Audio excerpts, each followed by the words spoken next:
Hey, everybody, and welcome back. I make sure I am not muted here. Let's see. Yep, I'm good. So, welcome back to another episode of SNX Radio. I'm Coley, also known as ColeyUFO, and we have the beautiful and talented Miya Starfire tonight. How are you doing tonight, Miya? I'm doing okay. How are you? I'm doing good. It's kind of a silly question to ask, but we've got a great crew that is coming in. I saw the chat was hopping. Do you want me to start at the top, or I guess people made jokes about this if I say the routine, but yeah, I'm gonna try and get through and say hello to just some of you that have been here. It's awesome to see everybody in chat and it going.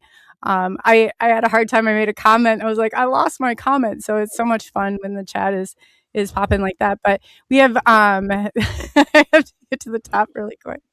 That's awesome. Yeah, so we have Shero Sounds, which is Jane from over at Midwest Night Watchers. If you have not subscribed, definitely do so.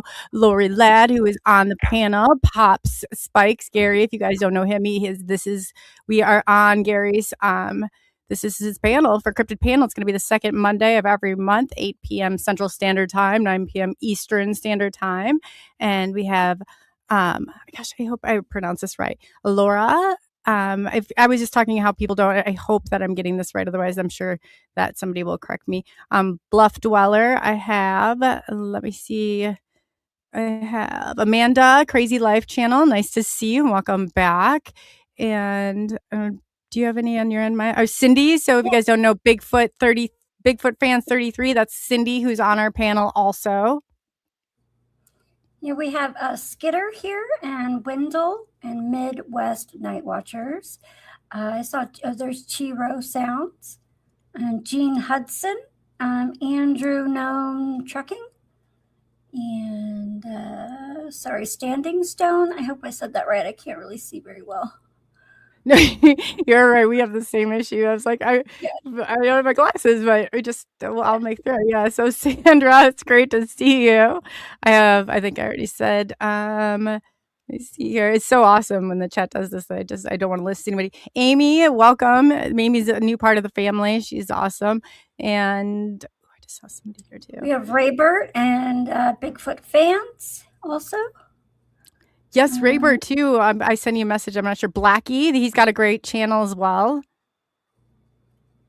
Keith's Cryptid Corner. Let me see here. Stacy's great. Welcome everybody.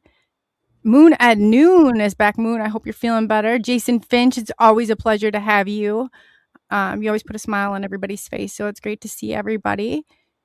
And do you have anybody on here? Amy Allo, I think that says Amy. Stacy, did we say Jason Finch already? I'm so bad at this. PNL Podcast. Okay. That's okay. Yeah, no, that's Jen over at PNL Podcast. If you have not subscribed to her, definitely do so. I got Kurt W75 is in the house. Welcome, Kurt. Oh, let's see here. Yeah, no, I hate it because I don't want to miss anybody. Midwest Night Watchers. I think if I had not said they have a great channel, definitely go over there and subscribe. And we have, let's see. I know I wish I would have grabbed my glasses. This is almost embarrassing that I did this. Usually I'm like feeling around. I'm like, oh, this should be good. John Allen, it's great to see you. I see Kurt in the chat too. He snuck in. And that let's see. This is almost like you probably clip this as comedy hour right now. Yeah, everybody else who's in here, we really appreciate you being here. We will see you. You got Sherry Radway, I got Gustova. Everybody keeps popping up. It's so nice that everybody's here. Andrew, I guess we said Andrew. How many blondes does it take to name everybody in the chat? I know. The jokes can be endless on this. I'm like, we'll end up somewhere. That's hilarious. Andrew Rollins, it's great to see you. And everybody else, and we will definitely catch you in chat and say hi. I'm going to feel around for my glasses after this, but we have a great, Diane's always great. Everybody here is great. Like you always hear, like, I love the way that, it's so nice to see everybody hyping this up. I'm happy. I haven't been more excited for a panel in my life. These guys are absolutely wonderful. I'm going to go ahead and bring Pops out. Hopefully you're ready for us, Pops, because we are bringing you out here. We got you sandwiched right in the middle here. welcome. If you guys don't know Gary Spike, call him Pops. He is the moderator of all moderators, even though he's modest. He's a modest moderator. I bet he's got more than. I bet he's modding the chat, and I bet he's modding other chats while he's doing this. This is how good he is at this. He's absolutely like one of the best. So, welcome. Hi, Coley. Hi, Maya. Hi, everybody. No, for once, I'm just modding our chat. I'm not doing any other shows right now. I closed them all out. He's good. I asked him one day. I said, "What?" He said, "He's modding. Like, how many chats are you in?" I was something really crazy. I mod over 30 channels, but the most I do now at times is usually just 5. 5 at one time? Yeah. Yeah, he's serious. He's serious. I went around one time. I caught him in like 3 different shows. I was like, how are you here and there and everywhere? It's great. But he came on, I guess a little bit about Pops is he's got, you know what, Pops, why don't you just tell him briefly about yourself, because you tell your story way better than anybody else does. Well, I'm a nobody, pure and simple. I love helping people, and I just go camping and let them come to me, and then I get a lot of activity because I respect them, just like that, and they'll respect you if you respect them. Hi, Tina. But welcome to the Cryptid panel. I go to Alabama. I go to Kentucky. I go to Texas a lot. And I get them right here around me. There's Dogman and Bigfoot both here that watch over me. They've saved my life I don't know how many times, which I've told all those stories. But that's enough about me. Let's bring on the panel. We got a great guest tonight. He said that's enough playing around. Gotta bring everybody else on. He's modest, like I said. So he's definitely, Here we're gonna they won't know who we're bringing out. So should we bring out? I think we'll start with the birthday girl. Happy birthday, Lori. Yeah. Happy birthday. I'd sing, but everybody they'd leave. So we don't want that to happen. Too. We don't want that to happen. So Lori, real quickly, happy birthday. I'm glad that I did not know that it was your birthday till after. So thank you for spending it with all of us. And tell everybody just briefly about yourself, and you're a part of Pops' panel. You've been here since day one. So yeah, I'm Lori. I just kind of got involved in all of this when I've been in chats for a couple of years, just talking and actually disrupting chat more than anything. And I wanted to go to the LBL, and my car is not one to take to the LBL. And I asked if anybody would be willing to give me a ride, and Gary volunteered, which I know he regrets that now. But anyway, so that's how I kind of got in all of this. So, and I'm glad to be here. Love everybody. Oh, that's awesome. Yeah, if you guys don't remember Flamethrower Lori, I happened to catch it, the whole conversation. It was the best conversation ever, but that's excellent. So, and then the next runner up, we're going to bring up Keith. Welcome, Keith. Hello, cheers from Michigan. How's everybody doing tonight? Fantastic. We were excited for the show. So really quickly, Keith, why don't you, for people who don't know who you are, why don't you tell them just a little bit about yourself? And Keith's got some great experiences. Experiences. Yeah, I'm Keith. I'm a professional, know nothing when it comes to any types of cryptid investigations or anything. However, I've had the opportunity. Yeah, that's subjective. But I've had the opportunity to run across multiple dogmen groups since 1991, and they have not stopped until even up to this day. I still run across them here and there, have had multiple paranormal encounters as well. So throughout the night, I'll tell you a little bit more. Awesome. And our next runner up is going. I love this. We're bringing Cindy on board. That's great. Look at the very nice birthday hat. Love it. Right. Can you see that? Oh, yes, I can. And here I have. Whoa, hey, look at that sexy thing right there. Yeah. Mhm, You look like Slash. Very much a Mad Hatter. Yes. That's I am awesome. a Mad Hatter, and this is for Maya. Oh, thank Aww. you. Thank you so much. And this one's for Coley. Oh, I love it. Aw. Yeah. Oh, that's so cool. Thank you, Cindy. So That's how's awesome. everybody doing tonight? We're doing good. We're doing this group is so much fun. If I have not said this a bazillion times, I will say it a bazillion more. This is one of the funnest groups ever. They really are. And tonight, Cindy, why don't you tell everybody quickly who you are, and then we'll bring out your special guest. Well, I'm Cindy, aka Slasher. But no, I'm just as Gary says, I'm a nobody. I'm just in here because I'll be cool. And I love you all, and I love to learn and experience new things with this community, and hopefully by the end of the night I'll know a lot more knowledge about more things after our guests. So I'm ready to rock and roll. Let's do this. So without further ado, we have, if you guys don't know who he is, the man, the myth, the legend, we have Mr. Carl. Sup, Carl. Sup, Carl. Hey, Oh, Cindy talked me into that, but happy birthday, Lori. You know, Thank you. Thank you, Surprise, Carl. Lori. We're all getting prettied up just for you. that's right. Cindy's, forget it. We're still not doing a garage band. No. Well, I'm going to make the bandanas for you, so you have to now. Yeah, rock on, rock on. Would that be fun? I bet you guys would be a great. Who'd be singing? Definitely not me. Oh, I sing great, just like a train wreck. Oh, I was take it. gonna say, Keith, yeah.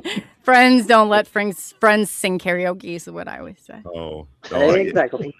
I sing karaoke all the time. So Now, Carl, you might be our singer of the group.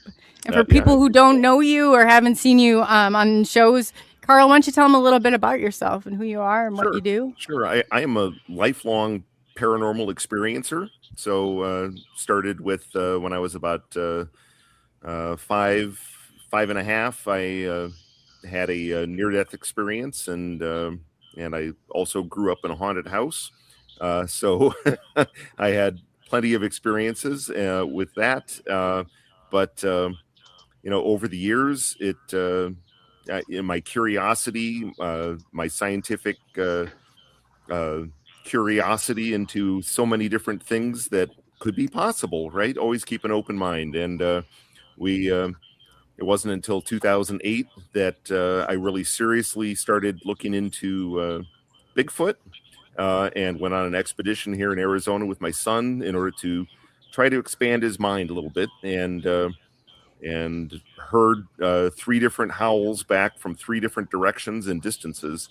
And I said, at that point, I need to figure out what's going on out there. So I really jumped into that, and being a software consultant and traveling a lot, I've gone out looking for Sasquatch in 14 different states, and some of those, especially when pre-COVID, when I traveled every single week, I would spend 250 nights a year in the woods, in different locations. So it was quite the experience. But over the years, from 4 different states, I've actually had 13 different sightings.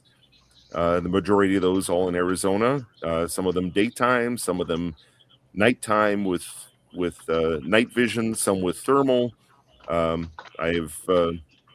have the full gambit, and just like was mentioned, I like going out and interacting with them far more than trying to trick them or get trying to get cameras or pictures on them, pictures of them. So I'll record audio, and I'm also an archivalist for so many different researchers in the past, including Mike and Sandy Sells. I maintain Bobby Short's website of BigfootEncounters.com, and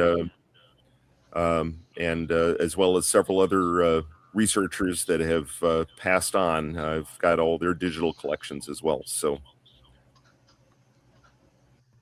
That's awesome, Carl. You've said a lot of stuff, and it's like been pretty amazing. You've got footprints and everything that you've gotten and picked up. Didn't you pick up some data on blood before also, if I remember Absolutely, correctly? yes. So I had been out in the woods with my both my kids, and I wanted to show them where I had found a nesting site in Arizona here, and it was a very interesting nest because there was a large tree fall that had occurred, and it was natural. But then there was another tree that had been brought over. The stump from it was nowhere to be found. So this heavy tree had been brought over and kind of crossed laying on the ground. And over the top of it, a Douglas fir had been pushed over to kind of shield that nesting area. And then they actually broke the crown off the Douglas fir and jammed it into that nesting site. So I took my kids back to that site to show them that nest that I had found, about a few weeks afterwards. And I noticed that there was a footprint leading away from that nesting site. So I started tracking the footprints, and 65-inch stride with about a 15 and a half inch footprint. All of them were in forest litter, so really not castable. But we tracked that for a quarter mile, so it was pretty long. Clear left-right footprints. I took photos, measurements, as we went along the way, and it led up this game trail up to a site that overlooked one of the lakes on the Mogollon Rim here in Arizona. And once we got up to this kind of very secluded, shielded area up at the top of this hill overlooking the lake, it was, really apparent that vantage point was used in order to make sure that all the humans had moved off the lake for the day, because you couldn't camp on the lake, and so they kind of closed the lake area at night. Well, so it was pretty easy way for them to observe that. But we got all the way up to the top there, and I noticed this on this rock ledge behind this, I don't want to say blind really, but it was just natural vegetation. But it was there was a 3-foot wide butt print, and the funniest part was that where the butt print was, there was actually 2 small ponderosa pine seedlings that were growing out of that rock, and it just sat down on the ponderosa pine seedlings. And those seedlings were just starting to rebound a little bit, as well as the grasses that were on that rock ledge. And as I'm measuring and taking photos of this butt print, my daughter says, "Dad, is this blood on the ground?" And sure enough, it was blood, and it was just starting to coagulate. So I don't know what the time frame is for blood to start, coagulating, but it was not dry. It was still moist. And and by this time of my investigative life, I had started carrying a forensic kit, thankfully. So on went the gloves, on went out came the tweezers, out came it was quite the effort, and collected every single scrap of the blood that was on pine needles, and leaves on the ground, and rocks, and even dirt. So all of that was collected, and it's currently in for DNA testing. So the reveal should be in Sasquatch Legend Meets Science 2. Hey, Carl, when I was going to ask, when you said that you found this nest and you went to take your son back, a few days or a week, whatever time later, was there any change to that nest, or did it look exactly the same as you found it? It looked the same as I found it. It was about 3 weeks later. Yeah. Okay. I just wondered if there'd been anything added to it, or if it had changed. No, there was no additional. There was some, other boughs and stuff that had been jammed in underneath where that crown of the Douglas fir had been placed. But that, and the Douglas fir was still alive. It had just ripped the crown off of it, the top maybe 3-4 feet of this this tree, but it had pushed it over, so that tree just completely shielded, that triangular area made by those two logs. Okay. All right. Well, sorry, I didn't mean to interrupt. It was just I was curious about that. No, absolutely. I love the questions. but yeah, that was amazing. So I know that we were just shortly behind them, but the funny part was that I went back and looked at the photos of the footprints in that trackway later after we had come back down the mountain, and the left foot impression, you could actually see some discoloration in my photos in that print. So, cool. my conjecture is that it got up to the top, right? Just like you and I, if you cut your foot and you're walking along through the woods, what are you going to do? You're going to sit down and take a look at your foot, and if it was bleeding bad enough, all the blood droplets were spread over about a 3-foot area, on the ground. So, yep. Did you keep part of the DNA, or did you send it all in? I'm much smarter than that. Okay. I still have samples. Good. I just wanted to make sure, because a lot of people send it all in, they never hear nothing back, and they have no evidence left. Exactly. No. In fact, I've exercised extreme caution in where and how this was going to get tested. So good, very good. Yeah, you definitely don't want to trust too much with stuff like that. That's for sure. Nope. So the way you were talking, it sounds like the nest had been used after you saw it the first time, in between the times you went back. So, yeah, I think it definitely had. I mean, I've found numerous nests up in the mountains of Arizona over time, and one of them was interesting because I was hiking down into this canyon, and it was all the way in on the hike in. It sounded like, to me, initially a woodpecker, but then eventually the woodpecker clacking sound, I could actually hear that it was rock on rock, not like a wood. Yeah, and the woodpecker was following me into the canyon, and by the time I got down into the meadow, I started hiking down the meadow, and that. Then suddenly, and this is midday, I want to say, I know some people call it the thunder knock, but just an incredible kaboom knock came from about the proximate area where the woodpecker had been, and with that, about 200, 300 feet up the canyon, or down the canyon, it was downhill, but all of a sudden the brush there just erupted, and you could tell that there was 2 or 3 individuals or creatures, something, I'll just put it that way, because I didn't get to see that at all, but ran up the hill, and you could see the way the brush was moving, that there was at least 3 individuals. And when I got up to that, where that had originated, there was this massive nest with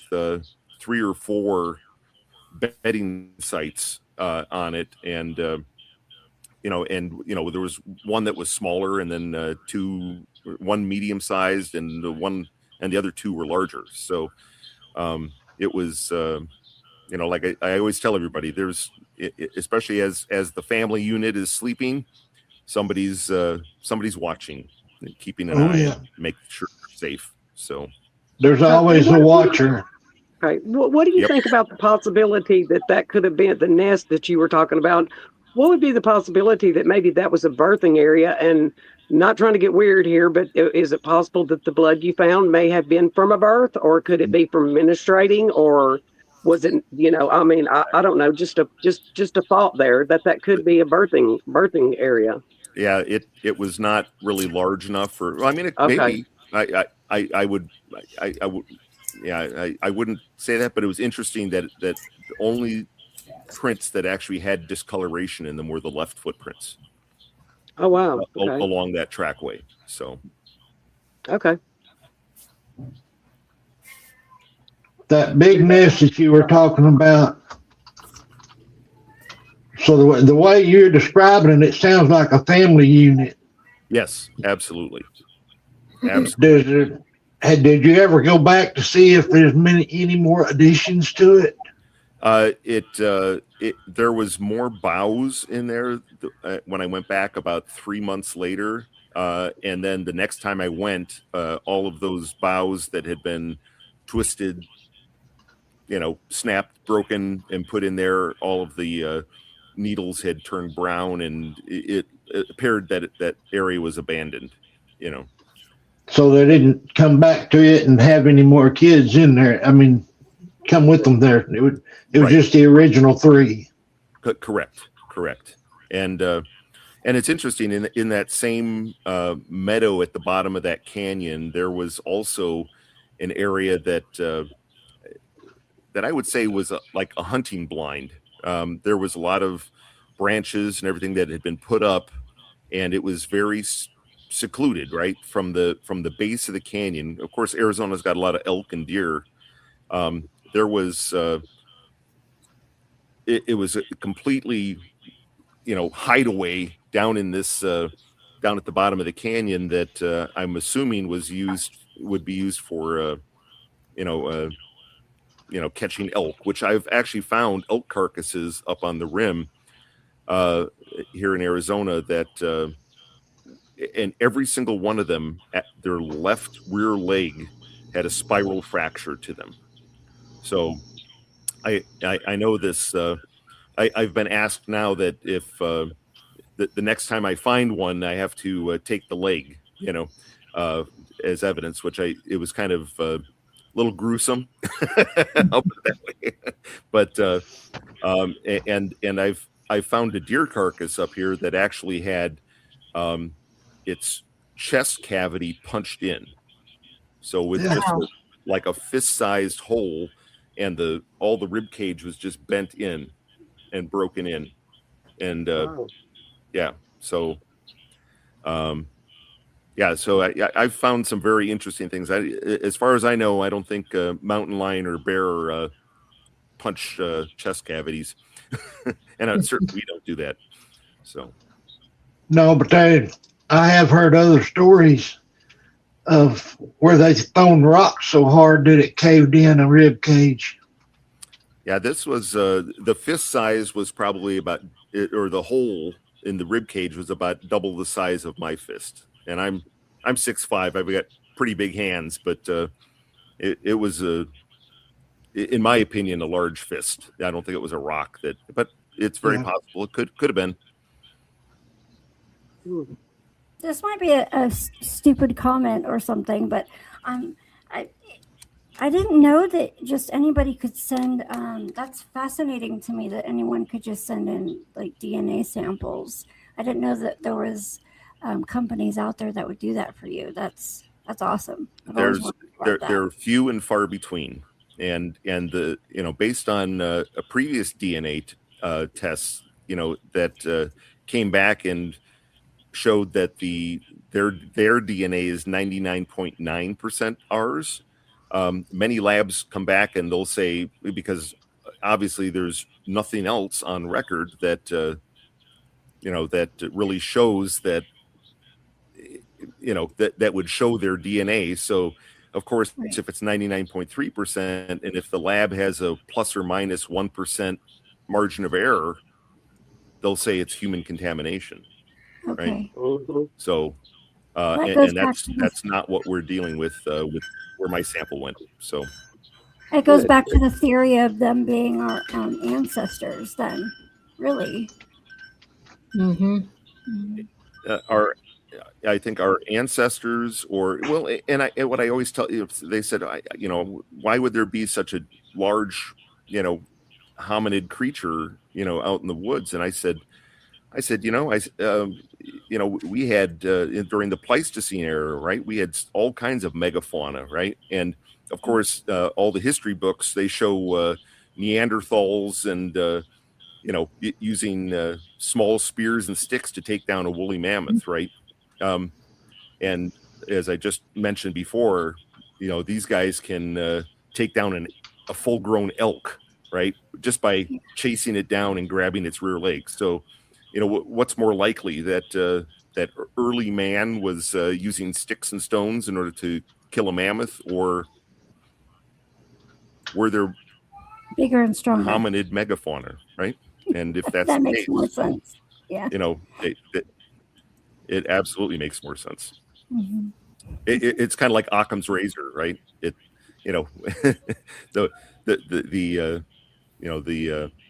Cat is either dead or understanding alive. that the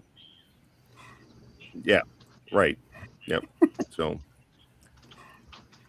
Here's a question, Carl. Did to do a blood workup, or it says VIA? Did you do it via like an independent or non-government or hospital lab? Somebody would like to know.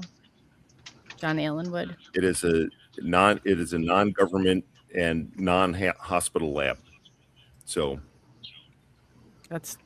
I feel better about it. And that's about all I can.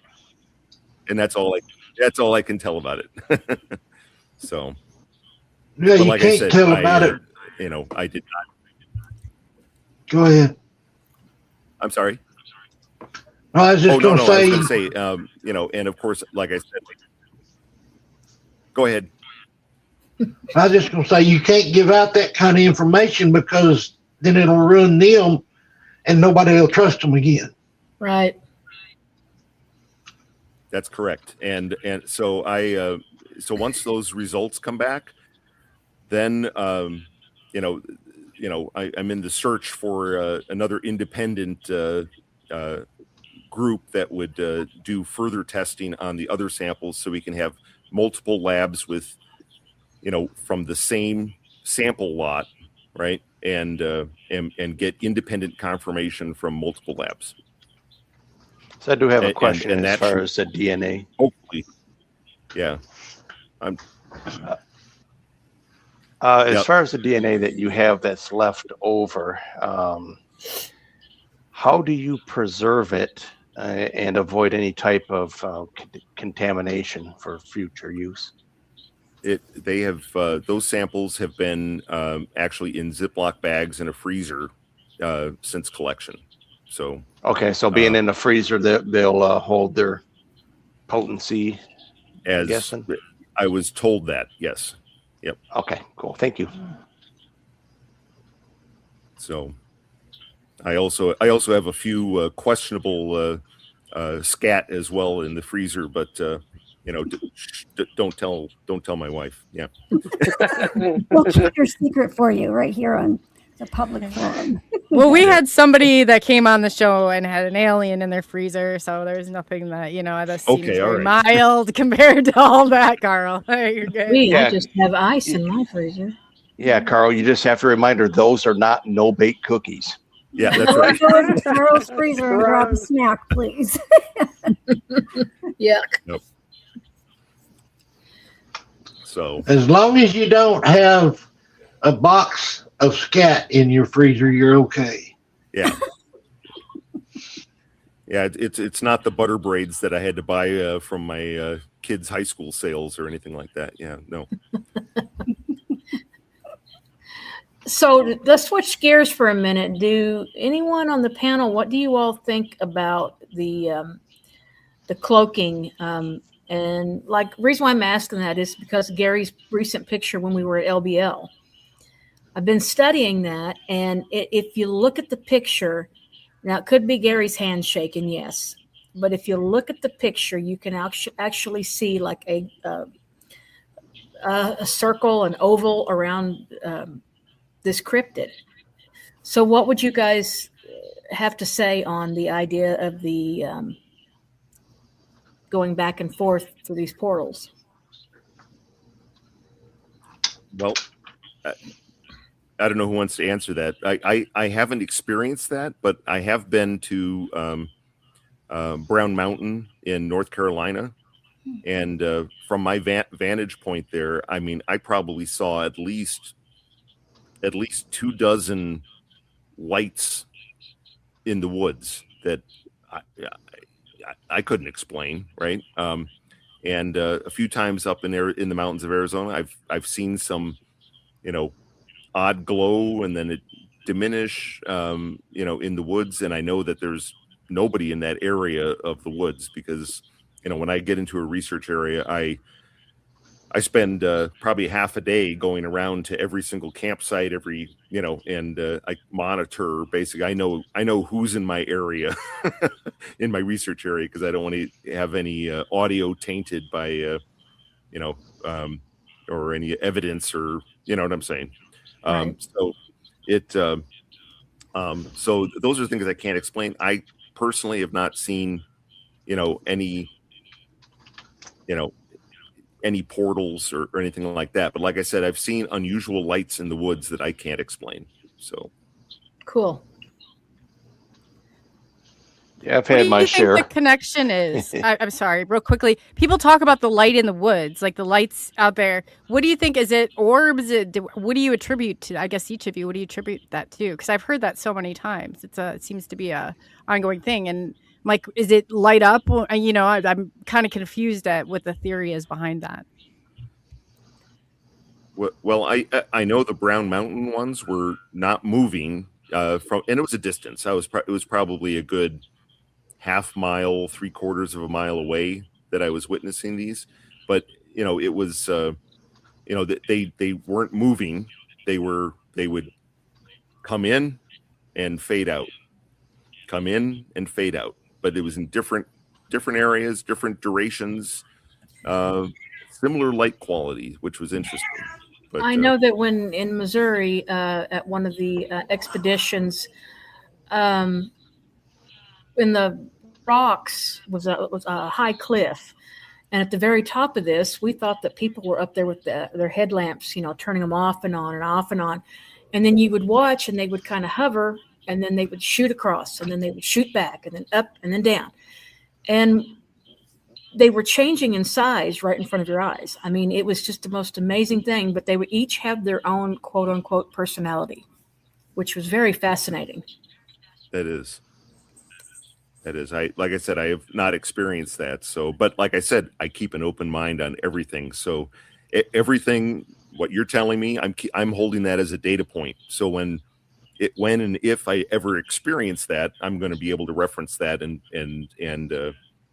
try to apply science to it, right? Right. From what we know. So. Hey, and Carl, Tristan asked, do you have an infrasound audio? I would love to hear. I would love to hear that if you had infrasound on audio. That would be interesting. I do. So I did. I worked with MK Davis on a lot of the videos that came from the Mike and Sandy Sells site. They were. They had a farm in North Texas, and that was visited frequently by a clan of Bigfoot, and the researchers that went there actually videotaped hours and hours and hours. I actually have all those videotapes actually too, but some of them have to be digitized still. But a lot of them, MK Davis had digitized already and worked through there, and I know that he's got a lot of those clips out on his YouTube site. But in one of those, my job was when there was interesting audio or if there was some talking between Bigfoots, to try to isolate and pull that audio out. And there was one clip that actually had it was two different individuals, two distinct voices, and they were having like an argument, but maybe they were, I want to say, 100 feet away from each other. So you hear the back and forth in the audio, and there was all kinds of crickets and frogs and stuff going. So I was working on that, trying to clean that up, and I started feeling just ill as I continued to work on this audio. And of course, I've got had noise canceling headphones on, and So I'm deep in the audio, trying to listen and pull this apart. And I got the more I worked on it, the sicker I got. I just was like someone had punched me in the stomach, like I wanted to throw up, but head spinning a little bit. And I ended up taking a break, went and sat down for a while, and then I ate some dinner. Then I came back and I started working on it. When I got to that area of the audio, I started feeling ill again. And I was like, what is going on here? So I looked down, I started looking through the spectrum, and I see down between 16 and 18 hertz in that audio, I see some modulation down there. So I took that clip and I cut it out and put it off to the side. And then I wasn't ill anymore as I wow. And so I took that clip and I actually bumped it up 80 hertz and bumped up the decibels too, so it was more audible. But the in taking it up 80 hertz, it actually you could hear it, right? And to me it sounds like a didgeridoo, right? So it's just kind of cool. Give an example of it. It sounds like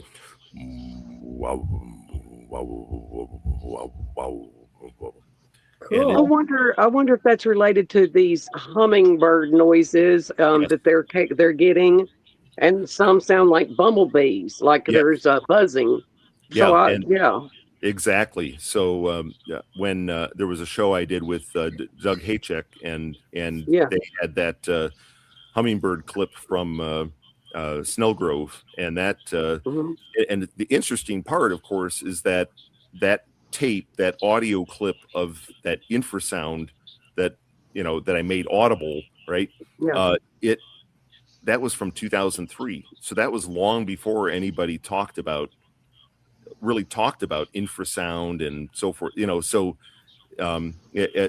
Doug's realization was that clip alone validates the research done at the cell site, because they certainly wouldn't have known that, right? And there was over the years, were saying that they were hoaxers and so forth, and that is absolutely not true. I'm just telling you from the volume of evidence that I've seen and that I've held. So are any of these videos or audio clips or anything like that available on YouTube or anywhere that anybody can listen? Because I see a lot of people in chat saying how interesting it would be to hear that. So where could we find that? You can find a lot of that out on MK Davis's and I can't remember the name of his he's under Greenwave something. Greenwave, correct. Yeah. So and that so a lot of those are out there if you and that site, I know there's a couple of videos out there like the fence climber and and I think he's got one that's called Tall Paul or whatever, but there's all kinds of videos out there as well. And I've stood at that fence where the fence climber climbed over, and like I said, I'm 6'5", and if I was heading over that fence with the barbed wire top on it, with not wearing pants, that would be problematic because I couldn't do it at 6'5". I'll just put it that way. So and he has one too, the tractor or where it was talking in the barn, and where I guess they call it tractor or something, but that was interesting too. Now I noticed that Goblin Trucker has a question about what do you make of the Sierra sounds with Ron Moorhead. Now, Lori, I know you recently met Ron Moorhead. Did he elaborate on his actual evidence? Not really at the conference. He didn't. But now Scott Nelson, that was the linguist for the Navy, I think Navy linguist, that had researched the Sierra sounds, and he was also there, and he gave a wonderful presentation. And what he said from that is, he said that it has to be a known language in order to translate it. But no matter what it is, he could transcribe it. And by transcribing it, he said it definitely was a language, but it was not a known human language.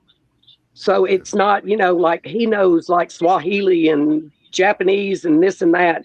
And he used to intercept all these communications back in the day to, to translate them for intelligence purposes is what he done. And he was the one who did that for the, excuse me, for the Sierra sounds. And like I said, his presentation, he just said that he can transcribe, but he can't translate it because it's not a known language, but that it is a language. So any of this out there could be presented to him and you probably would get the same results. He could let you know that it's definitely communication. Oh, yeah. And that's what he said about the Sierra sounds, that it's real, it's communication, but what they're saying, he doesn't know. So that was what was said. So yeah, I've heard them. Well, from the cell site alone, there's all kinds of talking on there, and a lot of that there was some of the words that they use were actually Choctaw words, which was interesting. But of course, if you've been around, most of my Native American friends that I've talked to over the years, that they all say their oral history said that they, that the forest people were here before, when their ancestors arrived, so it was, if they've been observing us for, thousands of years, it's, of course they're going to start picking up some of the language as well. But the other interesting thing is I know in Arizona, I've heard them talking in the woods as well, and it's more like the Sierra sound talking, but there was two of them that got into an argument. It was kind of funny because one sounded like a female, and they were near camp, and there was about 8 of us in this campsite, and I swear it was just like this is what it sounded like. And then it was like, hey, listen, yeah. It was definitely like a female voice. It was funny, but they went on for about 3 minutes, and then it got all quiet, and then they went around, and you could hear them clacking rocks around as they triangulated. And this is in the middle of the night, but they definitely got in this argument, and it was pretty funny. And I thought, oh, this is perfect because I had recorders hung up outside, but it got down to 17 degrees at night, and it killed my batteries about a half hour before that happened. So, oh, darn. Yep. There is a well-known researcher by the name of Richard Taylor, and I've been on several campouts with him. He's a really great guy, and he's part Indian. And he said that some of the research he has done, that it is definitely either Cherokee or Choctaw, depending on what part of the area of the country you're in. Mm-hmm. So it's quite interesting to sit back and think that, if you know the native languages from wherever you're at, if you really put your ear to the ground, you're going to be able to hear what some of these cryptids are speaking at. Yep. Also they say too that what you need to do is you need to slow down the recording by quite a bit to really make sentences, because they talk so fast, just like everybody says, they move so fast. And so slowing, and Scott Nelson said that too. He said if you slowed it down, you could actually hear repeated syllables and repeated words. But at regular play, it's so fast that, you're just thinking it's blah, blah, blah, blah, blah, but slowed down, you can actually make out words when you do that. So that's another thought, to try that. Brother Littlefoot just said something in chat, and I agree with him 100%. They know English, they know the native languages around them, and they know languages that we don't. Have you ever heard the click language? I have. I have not heard the click language, unless it's some of them I'm mistaken as rock clacks, which is possible. But absolutely, I know they know English because I've actually asked questions, or not questions, but certainly asked, I'll say, a favor in English, where I just before I went to bed and crawled into the back of my Yukon XL, and I knew I could feel I was being watched from this hillside at campsite, and before I climbed in to go to bed about 11 p.m., I looked up towards that hillside and I said, I would love it if you could come down here and put a handprint on my car. And it did. Cool. Cool. And the best part was that while it was down there, it was looking in the window. I woke up and I was wearing a Fitbit, and the gap between my arm and the Fitbit, you know, as I stirred and had opened my eyes, the green laser of the Fitbit turned on, illuminated the inside of the back of the car. And here's, not even like a foot away from my face, is this face right at the window looking in. Oh my gosh. And as I focused on it, he backed away. Wow. Into the I would dirt. love to see what your Fitbit registered at that point. Yeah. Wardrobe change. Yeah, but you know, the I don't know. For a long time, I have not been afraid of them at all, especially here. Now, I've never had any dogman encounters, so I can't talk about that. But I know I've heard a lot of stories about that. But I know that you know, I propped up on an elbow and I started looking out the window, right? But and I couldn't see any movement in the dark with just illuminated by starlight. But the 5:15 in the morning, I wake up pre-dawn light, and here's this handprint on my window right where the face had been, and it's 14 inches all the way from the tip of the pinky down to the base of the thumb. Wow. And did it leave the sebum on your window for, like, you can't wash it off? I mean, was that still there?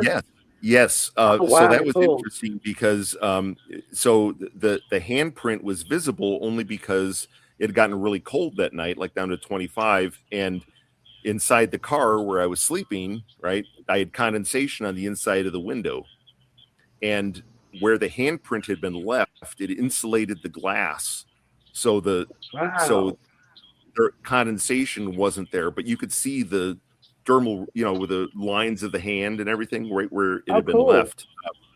And then, you know, on the outside of the car, I couldn't really see the handprint on the outside of the car, on the outside of the glass. You can only see it really on the insides. But a year later, and after maybe 2-3 car washes, I think I was pretty lax that summer. I was back up in the mountains, same weather conditions again. It got cold that night, and I'm sleeping in the car, and I wake up, and there's still a remnant of that handprint. Wow. That you know, that was visible. So based on everybody told me the first time, they said, why didn't you put your hand in the middle of it for reference? You know, and I said, oh man, I should have done that, right? But so here it was. So I put my hand in the middle of it, and it's dwarfed, you know, just wow. That's cool. But the best part was that my friend was sleeping inside his Suburban about 50 feet from my car, and a different individual left a handprint in the dust on the hood of his car, and that was 11 inches from the tip of the pinky down to the base of the thumb. And wow, that's so cool. and that handprint, you could really see the dermal, you know, the lines of the hand, and actually even the cup of the palm, you know, where there was less imprint where the cup of the palm was. So very much similar to ours, but you could actually see wisps of hair in the dust off the side of the hand and off the wrist, which was remarkable. So what about their the movements that they make? I mean, I was at a Bigfoot conference camp out again here in Missouri, and we were watching the water, and you know, there was like 20 of us down on this bank, gravel bar actually, and Richard Taylor turned around with his thermal and he goes, look. And there were 2 of them hunkered down less than 10 feet from us, and we didn't even know that they were there. We didn't hear them walk. We didn't smell them, nothing. And I mean, generally you can feel when someone's standing behind you, or most people can, and we didn't even know that. I mean, it was just like a walk in the woods. It's like, oh my Lord, where did these things come from? Right. But you would think, as big as they are. I call them ninjas. Yeah. You would think, but I call them forest ninjas because they, they can, for their size, they can really move without even through forest litter. They make sound, but you have to be listening closely for it, right? And like I always tell everybody, not every twig snap in the woods is a Bigfoot, right? I know there's a lot of people that are like, oh, look at this, and circle 50 things, right? And you're like, no, but I actually treed a juvenile in Illinois, not on purpose.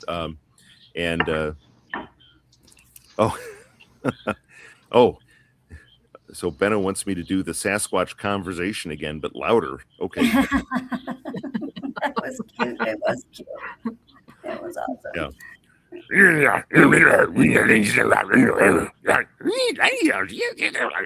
Yeah. Okay. There we go. All right. But no, this juvenile I treed. I had been going back to that same location, numerous times. I had actually had already had one sighting there. I found footprints. I found nests. And this is in the forest preserves in and around Chicago, believe it or not. So urban settings.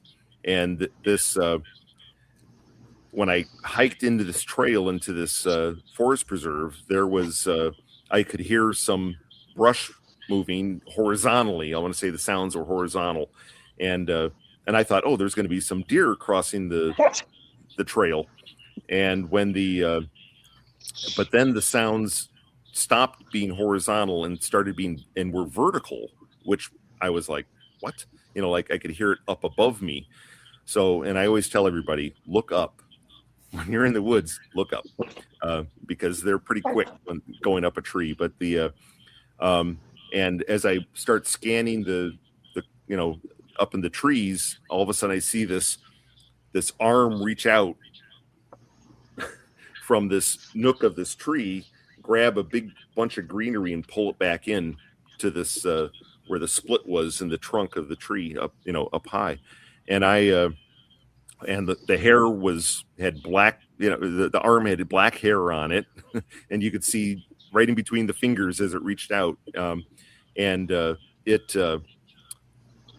It pulled it up. Well, I hustled down the trail because I'm like, there's one up in the tree. I'm going to get some great footage here, right? I walked around as close as I could get to it because, there was all kinds of lower brush. A lot of it was poison oak and poison ivy, and I wasn't prepared to go into work the next day with calamine lotion covering me. But I get so as close as I could get, and I'm taking photos. I even walked further down the trail, and then I pretended to take a picture of the meadow that was down the trail. But instead, I flipped it around and took a selfie, with the tree in the background, thinking, well, maybe it'll lean out and I'll, catch an image of it. The images I did catch, but I didn't see them at the time. I was very frustrated. I even took video, clear around the tree, but at the time, I just could not see it up there. I knew it was there. I couldn't see it up in the tree. Now, whether or not that was cloaking or not, but the reality is there's one photo where you could actually see just where the tree trunk was. You can actually see just the top of the back, and then it curves down to the waist, and then the butt where it was sitting in that nook, and you could just barely see a wedge of it, but you can see this black hair right on that subject. Well, when I took a picture, so that was looking north. I took one of the photos I took looking west. There's a silhouette of a head that's right next to the tree, like this, and you can see all the greenery around it. But the best one was actually off of the video. As I came around looking to the southwest, you can actually see, and there's greenery up to about right here, but you can actually see this domed head with the same hair texture that the profile of the back had, and a darker gray skin on the face. You can see a bridge of a nose, you can see eyebrows and darker orbital sockets. But that was and like I said, I've shown that picture to people, and some of them, especially if they're not believers, they're just like, well, I don't see it, and it's like it's right there. I mean, if I was sitting in that tree in that same lighting conditions and everything, you would, but boosting up the contrast on it obviously helps people see that. But that's really the only photo evidence that I have are those three, those three really, of that area, from that area. And certainly the video, I haven't had, in-depth analysis into the full video, but I certainly went through that. And when I saw that face looking at me, and I was looking right at it, and I, with the camera, and I did not see it, so it was, that's frustrating. So, Pops, a bunch of people in the chat are asking you if you could do the clicking sounds. Oh, yeah. He's very good at them. Let's see if I recognize it.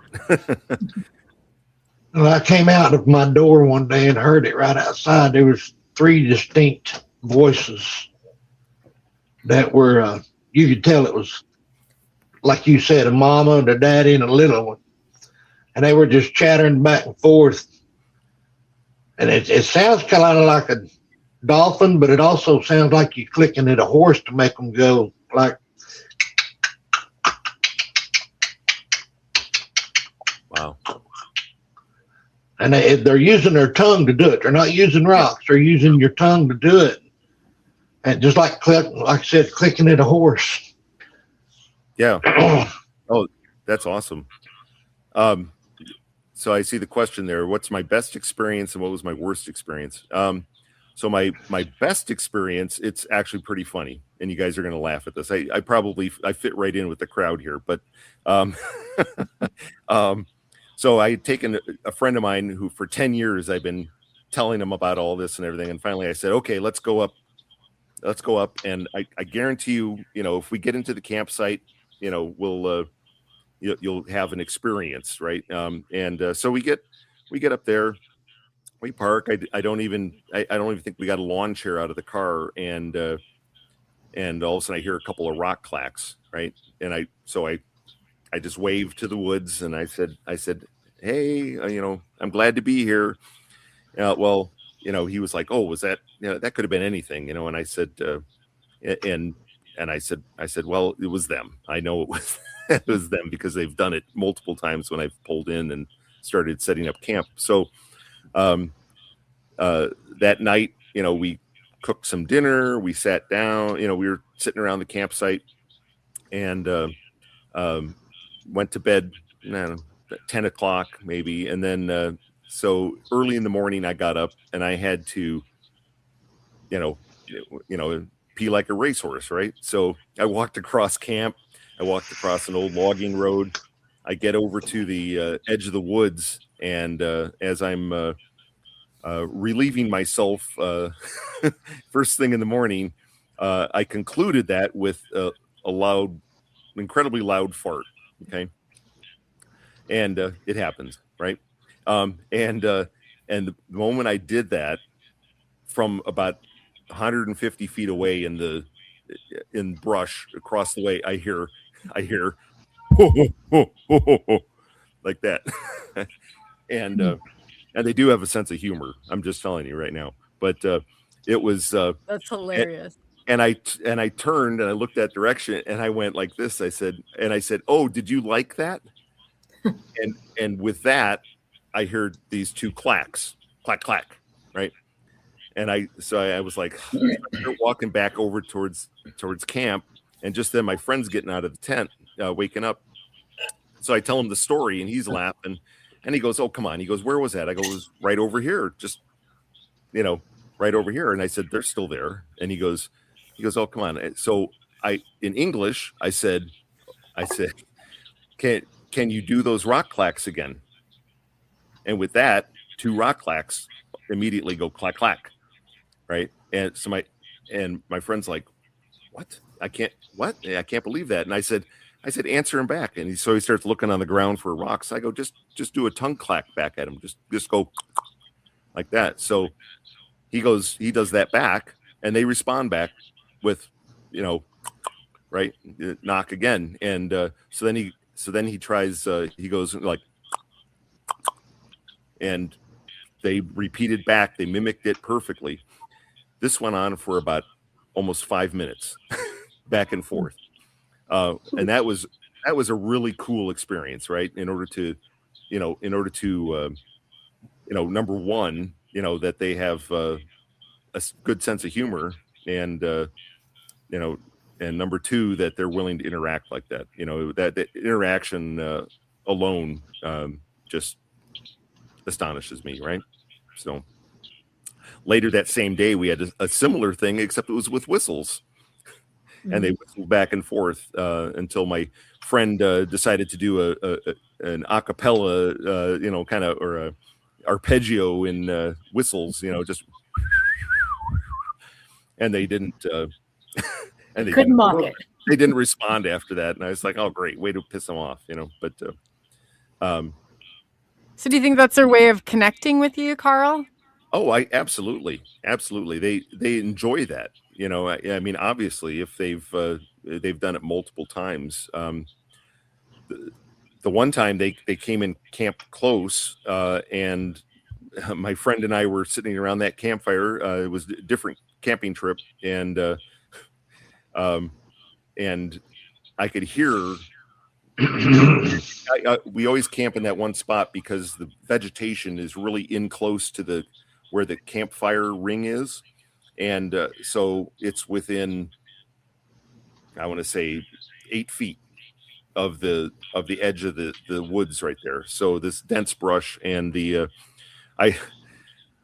we're sitting there, and we'd finished eating. I had brought up a bottle of Maker's 46 whiskey, and we sat down, and I poured some for my friend, and poured some for myself, and sitting there enjoying that pour. And behind me, I hear, just like you were saying, very, very subtly, I hear them coming up in the brush behind me, and so I have my back turned to them. Right, I'm giving 100% trust in them, in allowing, where it's like I'm not even going to turn around and look. I'm not pointing at you. All I said to my friend was my six. And he goes, "Yep, I heard it." And so we're just sitting there, and about that time, we were going to refill our glasses. So I got the glass, and I was starting to pour it. And as I did that, the brush right behind me just shakes. And I said, "Oh, did you want some?" And with that, the brush shook again. And so I took my glass, I poured some in it, and then I just, without turning around and looking, I just reached backwards like this and held it out. And I could hear the brush moving like the arm and the hand were coming through the brush to take it, and then I could hear it backing away. But I was prepared mentally any moment it was going to touch my hand, right? And so I said, "That's okay." I said, "I know it's a little scary." I said, I'll leave one out on the table for you." And I did. First thing in the morning, I wake up, and the glass is empty. It's just sitting there empty. And and I was so excited. I picked up the glass to show my friend, and I went, "Oh." Fingerprints. I should have bagged it. Oh, what was I thinking? But yeah, that was a neat experience. But But somebody in chat was wondering about it was Amy. If you know, I thought it said the phonetic, but it oh yes, the communicate with them. Agam, is that the correct way to pronounce it? Okay. So at the cell site, they were using Agam in writing in these journals. So the Bigfoots there were writing back and forth with the habituators, with Mike and Sandy, and they that initially they were writing in Agam, and eventually they started writing in English, and a lot of that is going to be in a documentary that should be coming out later this year called The Sometime Place that Chris Reinhardt is producing. And that'll also include a lot of the videos, the infrasound, everything else from that research site. But it was, and that was my first understanding of Agam. But when I thought back, when I learned about that in 2009, I think it was, I actually went back and looked at other photos where I had seen strange stick formations on the ground, even in Arizona, some of them in Missouri, some of them in Maryland, and I'm like, well, that looks like Agam, you know. And it was, and of course, some of them also looked like I want to say Chinese letters or runic characters, and it's so. As far as what I would call ground glyphs, but a lot of that was, you know, when I went back and looked at a lot of my photos from doing research, it was interesting that you know that was you know shown in that, you know, that showed up in a lot of the areas that I was across the country. Cool. Tristan was asking too where you found the scat that you found and how big was it? I was just going to ask. Thank you, Lori. Sorry. So the scat I found, I actually found that in the forest preserve, and not far from the area where the juvenile had been treed, and where I had 2 other sightings as well in that same forest preserve. But it was pretty big. I want to say probably about. It was a little bigger than a Great Dane would leave. I'll put it that way. And there was several pieces of it that I collected, and thankfully that was and it was pretty fresh when I collected it. But it was wintertime in Chicago, so it was pretty cold. So the samples were frozen, already when I collected them, but. You know, TSA didn't give me a raised eyebrow with that when I went through. I don't know if it didn't show up, but I've had some hilarious TSA experiences in doing this research. You know, one of them was when I was taking a bag of UltraCal out to Long Island, New York, where actually I found a clan of them out in the middle of Long Island. But I had decided I was going to bring some casting material out, so I brought some UltraCal. Well, you can imagine when it runs through, when your carry-on goes through security, and they see this bag of white powder. White powder. What are you up to? You know, and I told him what it was, and you know, he still had to.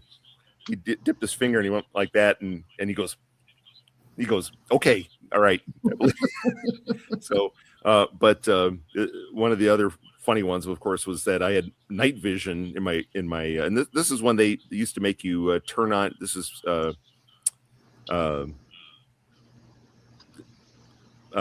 let's see, I'm trying to think of the year. Anyway, it was you know, it was certainly before COVID, but they made you turn on your laptop when you went through security, and then they had to see the splash screen on your laptop, which it was always, I always thought was strange. But I had my night vision scope in the bag, and he's like, well, what's this? Why do you have this? He's asking all kinds of questions. I said it's a night vision scope. Well, why, you know? And he goes, you need to turn it on for me. And I said, I said, I guarantee you, because it was the middle of the day, I said, I guarantee you don't want to look through that scope. Sir, you need to not tell me that what I need to do. I turned it on for him. He looks right out the window with it, right towards the bright sunlight, and I thought I saw smoke at the back of his skull. It was that was pretty humorous. But the best one ever was when I was bringing back all these casts from the cell site in Texas. So I probably had 25 casts that I was bringing back, and I took all my clothes out of my carry-on, and I actually was I had put all these wrapped them all in bubble wrap, and I had them layered in the carry-on so I could carry them on. I wasn't going to trust checking a bag or a box with all of them in there and everything, and it runs through the X-ray, and there's every one of these casts when they cast them back in between 2001 and 2008. They had like 16-inch tent spikes down the center of them. Oh gosh! Oh, so you can imagine TSA. They had to get the, sir, you need to stand over here, And I turned back and I looked at that thing, and I think the blood drained from my body. I was like, oh my god. Well, they made me unwrap every single print, and they're looking at, well, sir, what is this? They're Bigfoot prints. In the meantime, there's actually people gathering around at security trying to like, oh, look at that. He said they're Bigfoot prints, and anyway, they made me unwrap every single one of them. They looked all at them, and I said, I guarantee you, I am not going to be busting these open. And, and they ended up but I had to sit there for a good 25 minutes rewrapping all of them to make sure that they survived the trip. But yeah, that was, I thought I was a goner.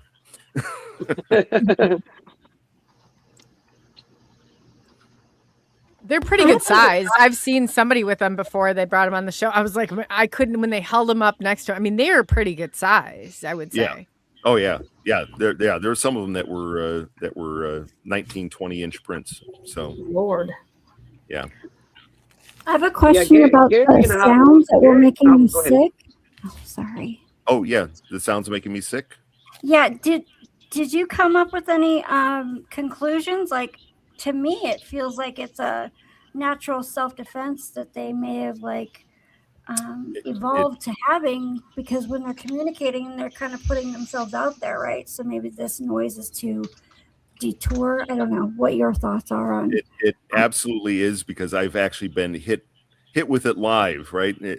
Not Memorex, but I was definitely hit with infrasound live when I was out on Long Island. So if you can tell me what actually produces infrasound in the woods of Long Island, I would love to hear it. But I don't know of anything else except for Bigfoots. But what happened that night was I was hiking out late, so I had my thermal on, and I had to use it in order to hike back out of the trail and get back to my rental car.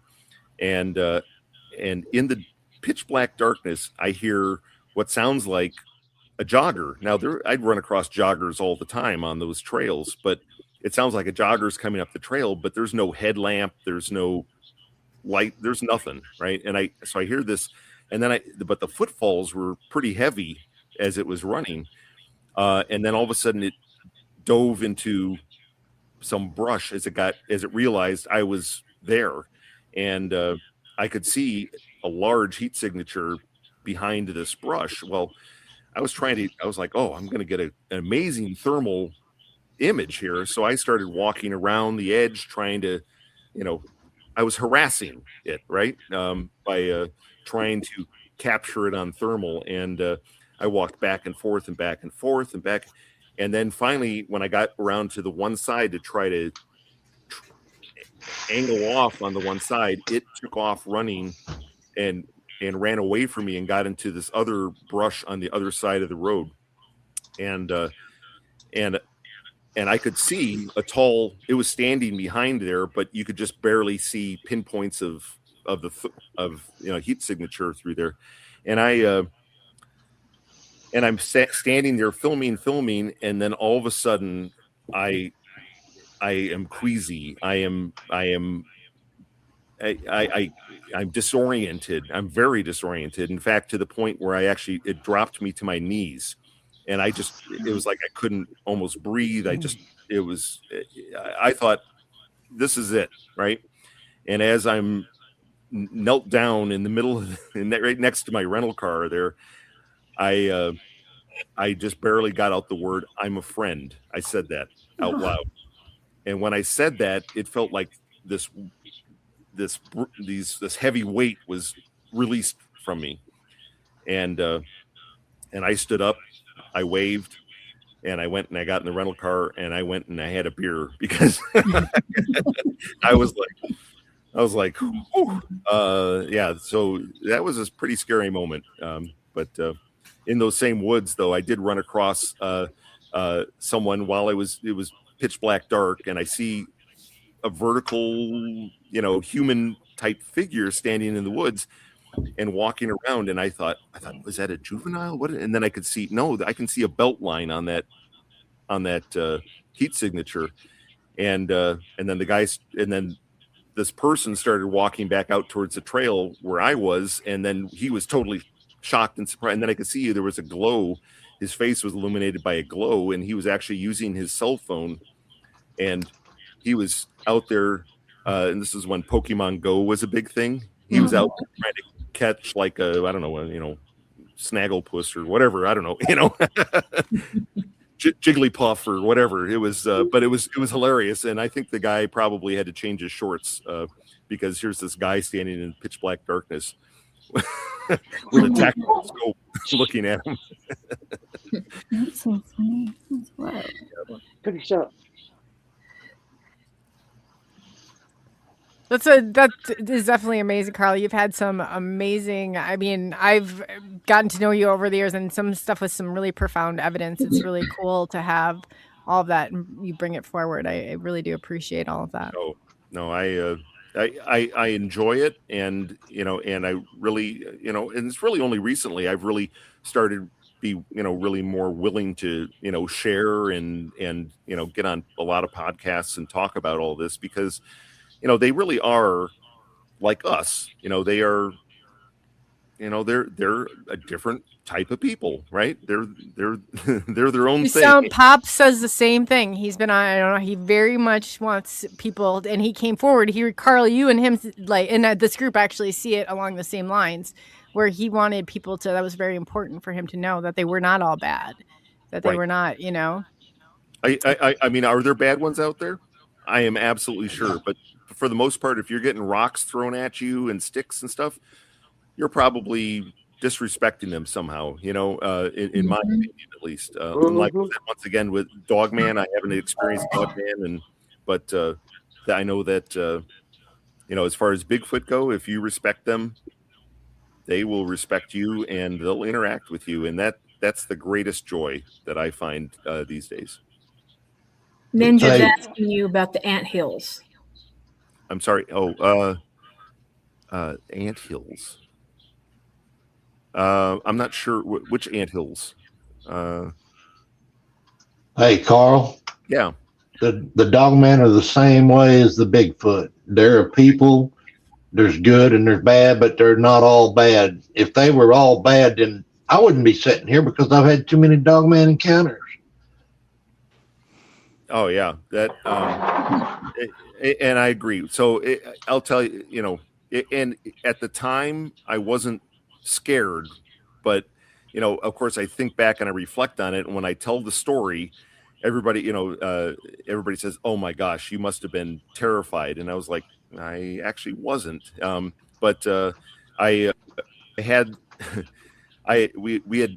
I was helping out on the 2013 BFRO expedition. In fact, this year, 2026 BFRO expedition, I'm going to be helping out with that one as well in Arizona. But the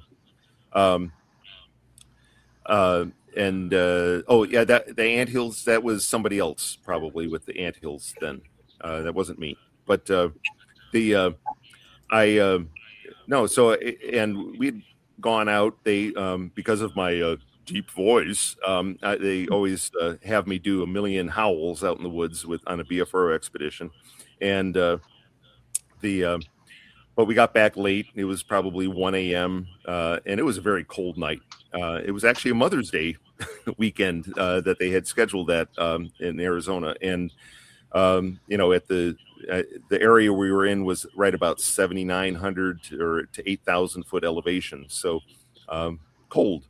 And I was I had pitched my tent because I had gotten up there late near the outskirts of the campsite. And I was right near the edge of the woods, and it was so cold. I fell asleep. I had an air mattress that had a headboard on it, so I ended up leaning my head on the headboard, putting on my ball cap, and then taking a towel and putting it over my face in order to keep my face warm, because my ears freezing over kept waking me up, because I think it got down to 17 or 22 that night. But I wake up, and it was a little after 3 a.m. and I realize that my shoulders are no longer on the air mattress, nor is my head, except that something is cupping my head through the tent material and holding my head, and has lifted me up off of the mattress. So I'm bent at the waist. So I'm like this, and and as I woke up and started stirring a little bit, it gently let me down. And as it released me back down to the air mattress, you could hear the dermal ridges on the nylon go zoop, and then I hear bipedal walking off into the woods away. But and what's the first thing I did? Did I cower in the corner? No, I went over and zipped the window on my tent so I could look out and see if I could see anything. But that was a very interesting. But I have to tell you though, after that experience, I have not had one stick or one rock thrown at me since 2013. So I always found that interesting. Normally, if they're throwing sticks or rocks toward you, it's just to get you to leave their territory. They're not being aggressive. Right, exactly. Get out of my living room. But no, Paps has talked about that before. He said that if they're throwing something at you and they wanted to hit you, they would have hit you. Like they have that precision. There was in eastern Arizona, I found a 16-inch print, and it was beautiful print. And it was in mud. There was some forest litter in it, and I was like, "Oh my gosh!" And by this time I had casting material in my day pack, and I was taking photos to document it, and then I was going to cast it. And as I'm bent over, totally prone, taking photos of it with the tape measures out, this rock comes flying past, and it lands maybe 20 feet from me, and it's big. It's a rock like this, and it's enough to go thud, thud, thud. And when I stunned, I looked up, and I saw the path that the rock was taking, and then I backtracked that up, and it was up the hill, and it was about 120 feet away from where this rock had been thrown from, because I could see all the way to that location, so it had to have been over the top of that hill. And at that point, I stood up, I packed up all my crap. I waved, I said, "I'm sorry." And I hiked back out of there because I was by myself. But like I said, I was completely prone. If it wanted to hit me with that rock, I wouldn't be here. So. Well, they kill birds on the fly with stones. So, if they want to hit you, they're going to hit you. Absolutely. Yeah. I found turkey kills that were, where a rock nearby that was about probably a good 6 or 7 inch diameter rock had been pulled out of the ground because there was an empty socket nearby that was pretty fresh. And this turkey kill had been fairly fresh as well. Feathers everywhere and stuff. But I found that rock down the hill right near where the turkey kill was, so I know that absolutely they can, they're pretty accurate with those. Mm-hmm. So has anyone... Go ahead, Paul. Go ahead. Skitter just made a statement but gravel is their shotgun. And I can back that up 100% because we were camping down at Brown Springs and they just peppered the side of my trailer with pebbles. And there, you can still see wherever one of those pebbles hit the side of my trailer with the paint gone. Wow. Mm-hmm. Yep. So is there any evidence that you have found of like them traveling with the seasons? Yeah, it's interesting, and I know there's a lot of, you know, and I believe like this recent Ohio thing sounds more like a transit of them, but I know in Arizona, I know a lot of people think, oh, they come off of the rim during the wintertime because there's deep snow up there, and it's very possible, but you know, the elk that I found, I was there basically on the last day of before they closed the area to human traffic. And then, you know, I was there on the first day that they opened it up to human traffic, you know, and here I find, you know, 3 elk kills up there. So I'm not sure. I think they're opportunistic. I think if they need to, I think they do. Especially, you know, in Arizona where you've got such a elevation disparity, they might come further down the hill in order to, you know, follow the food, right? I mean, if elk come down, deer come down, I think they're coming down too. So cool. Yeah, that's like here. They normally don't travel here unless it's during a drought and they need to go south to get to water. They've got plenty of food here. It's just, like I said, water's the problem because we do go into a drought. Yep, but well, and that's the thing too in Arizona. You know, you have to.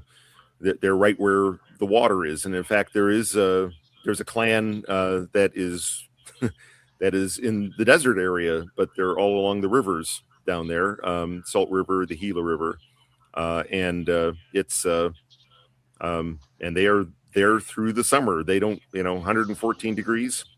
You know, they don't doesn't seem to faze them, but. I was in Iowa investigating, and that's when so that was July of 2012, and I came up with a theory because that week there was a huge, you know, heat spell in Iowa, and it was 104, and that's pretty roasty, sweaty in Iowa, and so I was driving back from a car show there, and my daughter was in the passenger seat, and I said, you know, instead of taking Interstate 80 across Iowa, let's take Farm Road, and I can't remember the Farm Road number, but just north of I-80, it cuts clear across, and so we took that, and I said, you know, if I'm hot, right, I want to jump into the swimming pool. They're hot, right? So I said, let's keep our eyes peeled, and every single farm pond we drive past, let's take a real close look. Every creek, every, you know, river we pass over, let's keep our eyes open, right? And we continued that drive, and we drove all the way over basically to Ankeny, Iowa, and then headed south on I-35, but continued doing that, right? Looking at the rivers, looking at the creeks and the lakes that I-35 traverses, and by the time we got down to Bethany, Missouri, and just north of Bethany, and there was a farm pond there, and I looked over, and initially I thought, oh, that's this big old tree stump in the middle of the in the middle of that farm pond, and just then it turned, and it was getting late. It was probably about 5:30 in the afternoon, so the sun was lower on the horizon. And as it turned, you could see the light in between its armpits and light in between the leg coming up into the legs to the crotch, and it was stringy and wet, and there was water dripping off of it. And but the funniest part was that it turned like it knew I was looking at it, which is I always thought was interesting. But my daughter just was looking elsewhere and then caught a quick glimpse of it in the middle of the thing. Well, I went back on Google Earth and I looked, and absolutely there is no tree in the middle of that in the middle of that farm pond. So it was taking a little bath out there, and it was ideal because that farm pond was actually down the hill and on the other side of some wooded area away from the farmhouse. So it was really only visible from I-35. But that was my fourth sighting. That's not far from here, huh, Carl? No, not at all. Have you seen anything directly in my area? Well, Carl's wife is from this area, so that's why he knows. But yeah. So yeah, there's an area just south of Dubuque called the Mines of Spain, and that's a Department of Natural Resource area, and it's gorgeous area, but a lot of wild areas in there that there's hiking trails, and everybody stays on the hiking trails. They don't go bushwhacking through things because there's a lot of tree fall and so forth. But you're not supposed to be in there after I think it's 10 p.m. or dusk. I can't remember. No, 10 p.m. I think. And I was there perhaps a little later, if any law enforcement is watching this. But you're right. I did a howl in there, and when I did that howl, there was a return howl that sounded like it came from an island in the middle of the Mississippi, from that direction. One and then another one from the north, from the due north, and then one from west.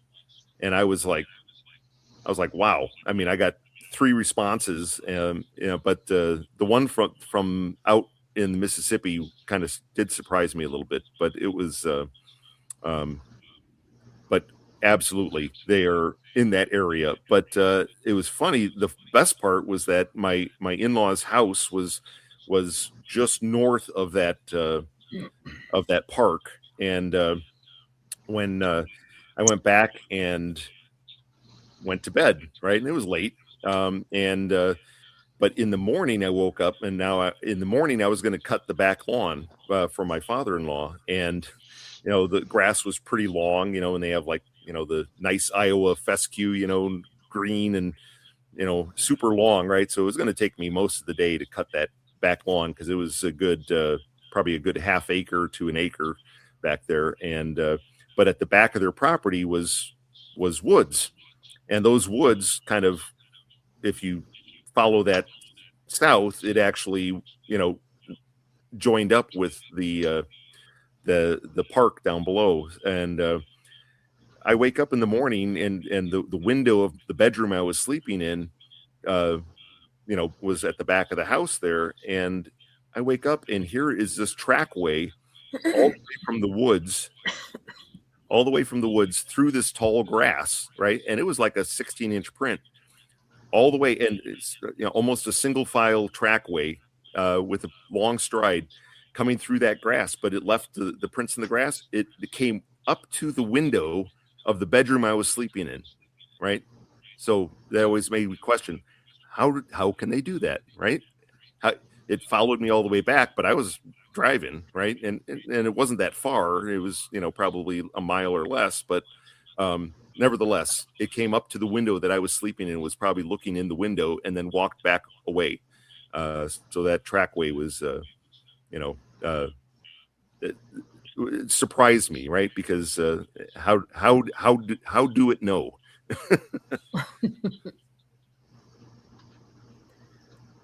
Do you have them hitting your house there where you live? No, not down here in the desert. I live in Phoenix metro area, so I don't get them. I don't get them at this house. When I kind of lived out further east of here, where it was a little more remote in the desert, I swear I heard them several times out there. Now we have a lot of coyotes, but I know what a coyote sounds like. I mean, we've I've been hiking and camping all over Arizona, and it's I've heard many variations of coyotes, but this was not a coyote that I heard. That was out near that house. But yeah, as far as getting it further into the metro area, I don't think that they can. I don't think they're doing that. But oh, they can come right downtown. I've many reports of them being downtown Michigan, downtown Oklahoma City, downtown in Austin. They're going right downtown now everywhere. Well, the interesting one was when I found them out on Long Island. There was absolutely no reports, right? And I would go out and look at the BR4O website and look at what other kind of reports have been in the area or so forth, and then I'd try to base or plan out my research at least based on some of those accounts. As I always say, we stand on the shoulders of giants, right? That's the Isaac Newton quote. But so use other people's research in order to, work on your stuff. But the last report was 1899 at Rockaway Beach on Long Island.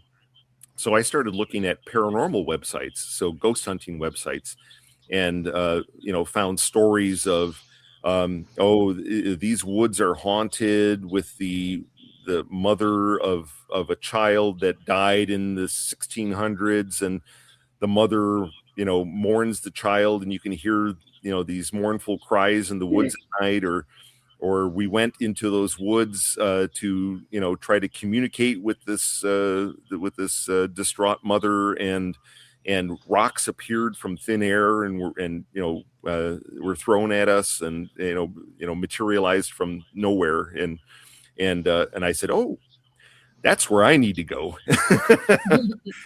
and sure enough, I ended up having a very long-term gifting situation there, where apples were exchanged for feathers and fossils and polished rocks, and with the best one was wintertime, snow on the ground, 10 degrees out. I thought, well, I'm going to go out and put 2 apples out in the woods, and I got off work late, so I was going to hike up the trail, and I took one step towards the trailhead, and this huge branch broke in the woods. Kapow! And I was like, okay, I'm backing off. They don't want me in here. So I just stood there and I held up the 2 apples and I said, these are for you. And I rolled them up into the woods down the trail. And then I got back in my rental car and I drove back over to the hotel, which was about a half mile away. This is similar to my Dubuque story here. But I get early, first thing in the morning, I get out of the hotel room. I'm going to drive my 2 coworkers into work, and my rental car out in the parking lot has a little polished rock sitting up on top of the driver's side roof, right on there. So in the middle of the night, it came over to the Marriott and put a rock on my car. Yeah. As in return for those apples I gave them. But that was. I've had some really neat experiences, and really gives you depth and understanding of them, for sure. It's like I always say, respect them and they'll respect you. Mm-hmm. Absolutely. And that applies to just about everything except for mountain lions. Grizzly bears. So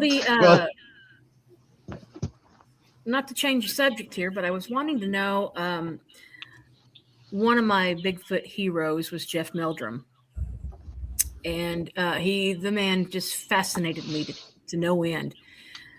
What do you think about the dermal ridges? Do you think that people are just, making nonsense out of it, or how do you think people are supposed to be handling that, especially when casting? Yeah, and Arizona's got such a hard soil. It's really, although there was only one print I've ever found, and that was in dust. It was just pulverized, very light ground, light soil, and you could just barely make out some dermal ridges around the outside edge, and I was like, oh my God, how in the heck can I cast this? But it was very, very thin because it was hard ground on on the underside, and I've got, I know I have a can of Aquanet in my casting kit. You're speaking Lori's language now. Flamethrower business. But so I've got Aquanet in there, and I've used that in order to try to secure any additional details in there. But I also have like dental casting material, and I've got UltraCal 30, but I really haven't gotten a very good print in order to try to pull up some dermal ridges with that. But they absolutely are out there, and I know that some of the footprint casts that came from the cell site absolutely do have dermal ridges on them. So cool. Okay. Go ahead, Coley. Oh, I was just going to say, Carl Bittner wants to know, he's familiar with the area east of Phoenix. Are you talking about superstition? Well, I guess you can read that. Sorry.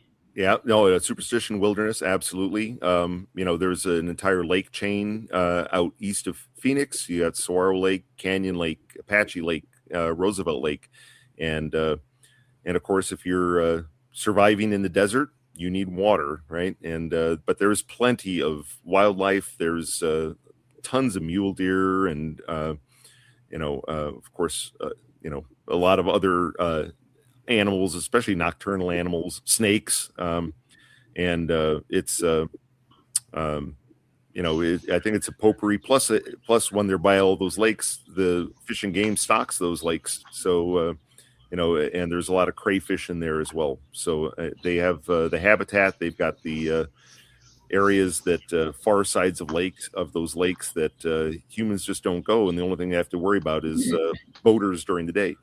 So.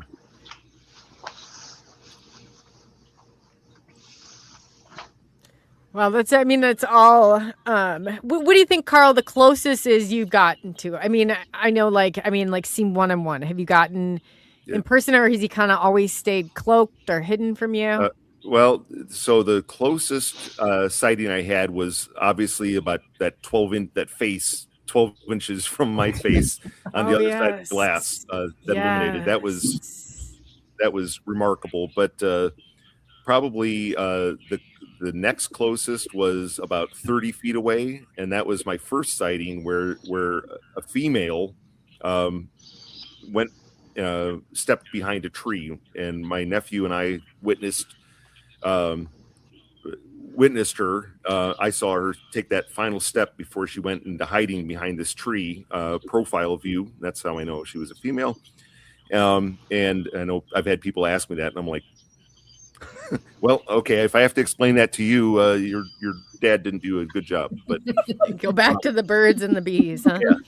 Yeah. So but then she, because it was such a steep hill, she actually put her hand on the side of the tree, and that hand stayed visible for 3 minutes, long enough that the night vision scope, I passed it back and forth between my nephew and I, and it was remarkable. I always tell people the fingers were like ballpark francs, right? And the IR light was reflecting off the fingernails, and they were not manicured. They were very chewed and, rough. I'll put it that way. But in that light breeze, the hair hanging off the forearm was just slightly moving in the wind, and it was that was really remarkable. But then when she put her arm down, then I couldn't, we couldn't see her anymore. So I sat down and I tried to talk. I clacked some rocks. And there was nothing, no response at all. And, but then I started getting a little nervous because I had my 12-year-old nephew with me, and I thought my sister-in-law would never forgive me if he was eaten. So at that time, but then the next closest was about 120 feet away, and this individual was a male, and he was digging at the base of a tree on this meadow, and when I was walking into the bottom of this canyon, I actually it was ideal. The wind was blowing from west to east, and I was coming down the east side of the canyon. Any scent that I had, would have been not in the canyon. And when I stepped down on the canyon, I see movement off to the side, and here's this Sasquatch digging at the base of this fallen tree. And it's crouched down, its butt's almost on the ground, its knees are up, right? So it's digging in between its knees, and as it's digging, it suddenly goes and looks at me across. So what seemed like probably a minute of staring at each other was probably only about 4 or 5 seconds, but it was just seeing the face, and dark gray skin, dark eyes. Actually, Sibylla did draw that one.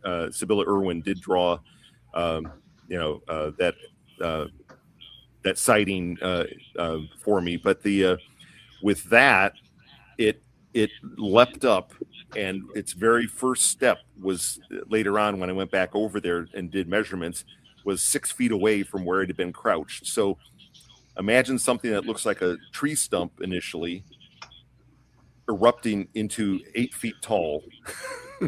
And its first step is 6 feet away from where it was in a crouched position. I mean, wow. The physicality was unreal. And then the other thing I wanted to say, as it leapt up, it was consistent, darker gray skin, reddish brown hair, but I will tell you that the grayish skin was very consistent, and Sasquatches are not circumcised. So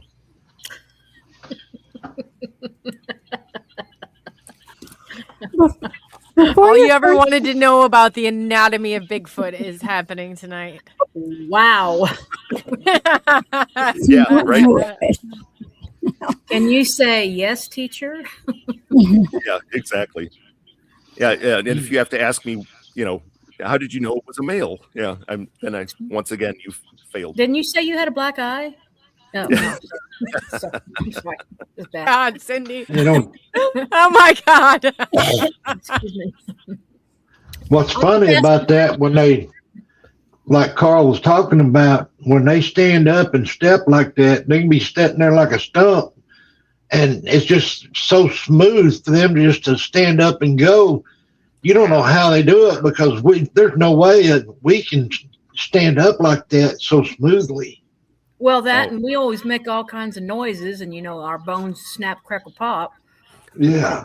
These cryptids, it's almost like they're floating. Oh, yeah, absolutely. It's just one fluid motion, just up and gone. Mm-hmm. Yeah, and that was my 6th sighting with that one. But my 2nd sighting was in Arizona, but it ran along a ridge line for a distance, and all the trees up there. So I caught a glimpse of it, as it ran in, along this ridge line, but it was backlit.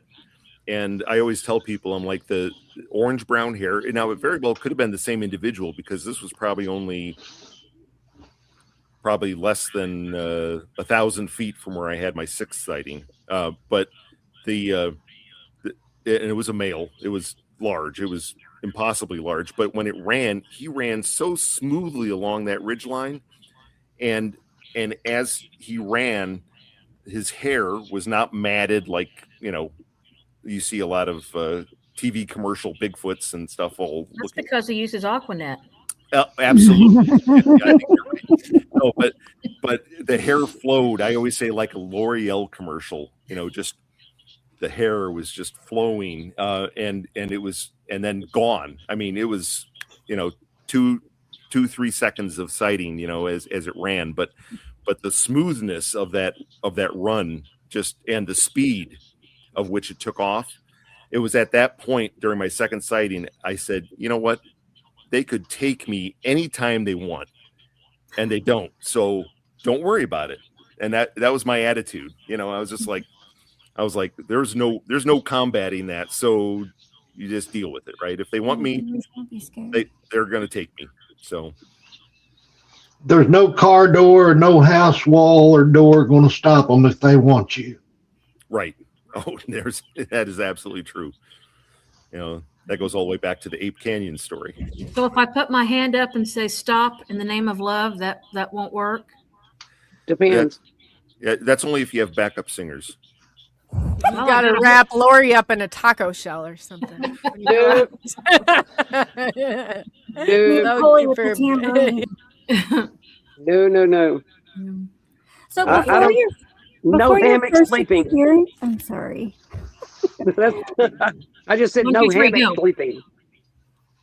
Before your first experience, were you like searching this out or looking for them or a believer, or was it the other way around? Yeah, so that was interesting. So as a kid, my dad had a subscription to Argosy magazine, and so I remember when that February 1968 edition came out, and the title said, California's abominable snowman on the cover, and it had pictures of from the Patterson-Gimlin film in there, and I read that I don't know how many times, where I was just like, wow, but of course in my mind I'm thinking if they exist, they're in Northern California or Oregon or Washington, and that's about it, right?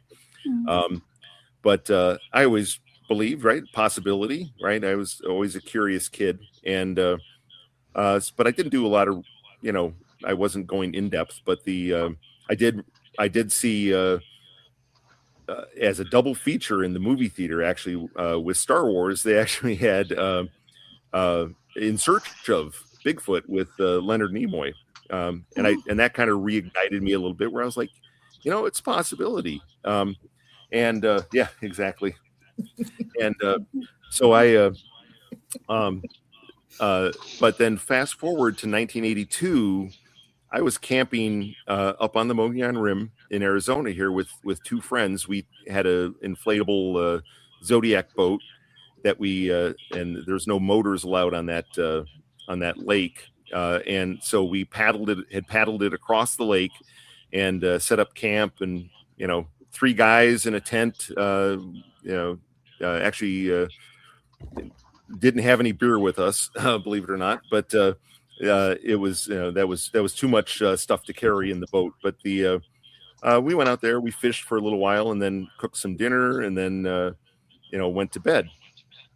3 a.m, something howls so loud, and of course at 1982 that you didn't have subwoofers, but that's the way I equate to it now, where it felt like a subwoofer strapped to your chest. It was just so close and so loud and just so long, and it woke us up, shocked us awake. We poured out of the tent in pitch black darkness. And of course, at this time, we only had the Coleman lantern with the little mantles in it, and have LED lights and all the great stuff we have nowadays. But there was no time, right? This was fight or flight type of reaction. And we were trying to decide, do we just jump in the boat and paddle out to the middle of the lake? I don't know what the hell that was, and finally, we convinced ourselves that must have been it must have been maybe a large coyote or something. It was like we ended up going back to bed. Well, if I fast, and then I had hiked and camped all over Arizona, and there was weird things that happened. Like I'd wake up, and I thought there was pine cones falling on my tent all night, and I'd wake up and there'd be a pile of rocks, that were all down at the base of my tent. I'm like, what in the world? It just strange things, right? But 2008, I'm sitting on my couch watching TV with my son, and a Messing with Sasquatch commercial came on, and it was the one with the hitchhiking Sasquatch, where they're like, "Hey, buddy, want to ride?" And they keep pulling forward until Sasquatch finally grabs him and yanks him out of the car, right? And I'm laughing my ass off. And my son said, who was 16 at the time, said, he goes, he's not laughing. And I said, "Oh, that was hilarious. Why aren't you laughing?" And he said, "Well, it's not based in reality, and they, and I said, "Well, how do you know it's not real?" "Oh, they proved it wasn't real." And I said, no, they didn't, and I said, what about the Patterson-Gimlin film? And so we got out the laptop and we did some searching, and finally I said, in 1982 I had a weird experience camping with this howl, and so I actually went, the first, he goes, come on, in Arizona, Dad? And I said, I don't know. I said, let's look. So I Googled Arizona Bigfoot, and the first link was bfro.net. And went out there and we read some of the reports, and then I saw a link to the Ohio Howl. And when I played the Ohio Howl, that was the second time in my life that I had heard that howl. Certainly not the last, but and the hair stood up on my arm, and he saw that, and he's like, wow, well, maybe there's something to this. And I said, look, they got an expedition in 3 weeks. Let's go. And thus started it all. That's awesome. From an argument to findings and a whole lifetime of experiences. That's awesome. Well, I've always done that, right? If I don't know something, I'm going to learn it, right? If you don't learn something new every day, it's a wasted day. That's a good point. Yeah. So that's very true. That is true. You gotta keep, on it. And so, Carl, but it's kind of like there's that argument that you have to believe it to see it, or do you think that part of you was already there when you were opened up to it? I don't know if you've kind of followed some of that or not, but yeah. I mean, I think it certainly helps that you don't just write off everything. Like I've known people that actually have had sightings. They've described them to me and stuff, and then they're like, yeah, I'm still not sure what it was. I think it was probably a bear, and that's their safe place, right? They want to go back in their box. They want to put the genie back in the bottle, right? But I know somewhere along the way they're going to think back on that and go, no, I experienced something special, right? And I see, absolutely, I see the question there about yowies mimicking other animals, and I've absolutely heard them mimicking. I've heard them mimic dogs, and it was pretty funny. And that was out on Long Island, and it tried to mimic a dog, and it was the worst dog imitation you ever heard. But no, I've heard them mimic crows. And in fact, I've got a recording from the cell site where they were mimicking the crow, and the crow kept answering back, and then they kept trying to fine tune their mimicry. It was really interesting. But wow. Yeah, no, that's absolutely amazing. You've had some amazing encounters. I can't wait to see what that blood comes back as. That'll be interesting to find out. I am waiting myself. Wow. Come back on and be on the panel so we can investigate it further. Oh, absolutely. I look forward to that. That's Don't awesome. tell anyone else first. No. I told him this a while ago. He's already. I said, well, then let us be the second people to cover this. Yeah. Well, we're Pop's panel. We are extremely important people. Well, absolutely. Yes. Absolutely. You know who they These are. are some of the great right here. I'm telling you, they're a fun, amazing group. Oh, stop! No, go on. Stop it, don't. Yeah. I was going to say, and next week I'll probably be at least maybe 1 or 2 nights out in the woods, out in and around probably Alton, Illinois. So I'll be there for work, and I'll make my way. I'll make that way up maybe to the Pierre Marquette forest up there. So that's a beautiful forest. Oh, absolutely. Have you ever get video when you're out there or stream when you're out there, Carl? In most the areas I go to in Arizona here, there is 0 bars. In fact, you have to drive almost 2 miles probably to what I call internet point on the rim in order to get some cell service. But I wish I could live stream it, but everybody always tells me, well, get Skylink here, and I'm like, portable Starlink. Yeah. I'm like, that's an idea, but I haven't thought about that yet. But it's a good idea. But I know probably there is cell service, I think, in Pierre Marquette, if I recall. But I've heard them there. They're in there. I know they're in there. So That's just that many more gadgets, though, that you're going to carry with you. That's probably going to limit the possibility of even seeing anything. I agree with you on that. And I've been going simple, right? I've got all kinds of gadgets. So if somebody wants to try some of my gadgets, I'll certainly turn them. Yeah.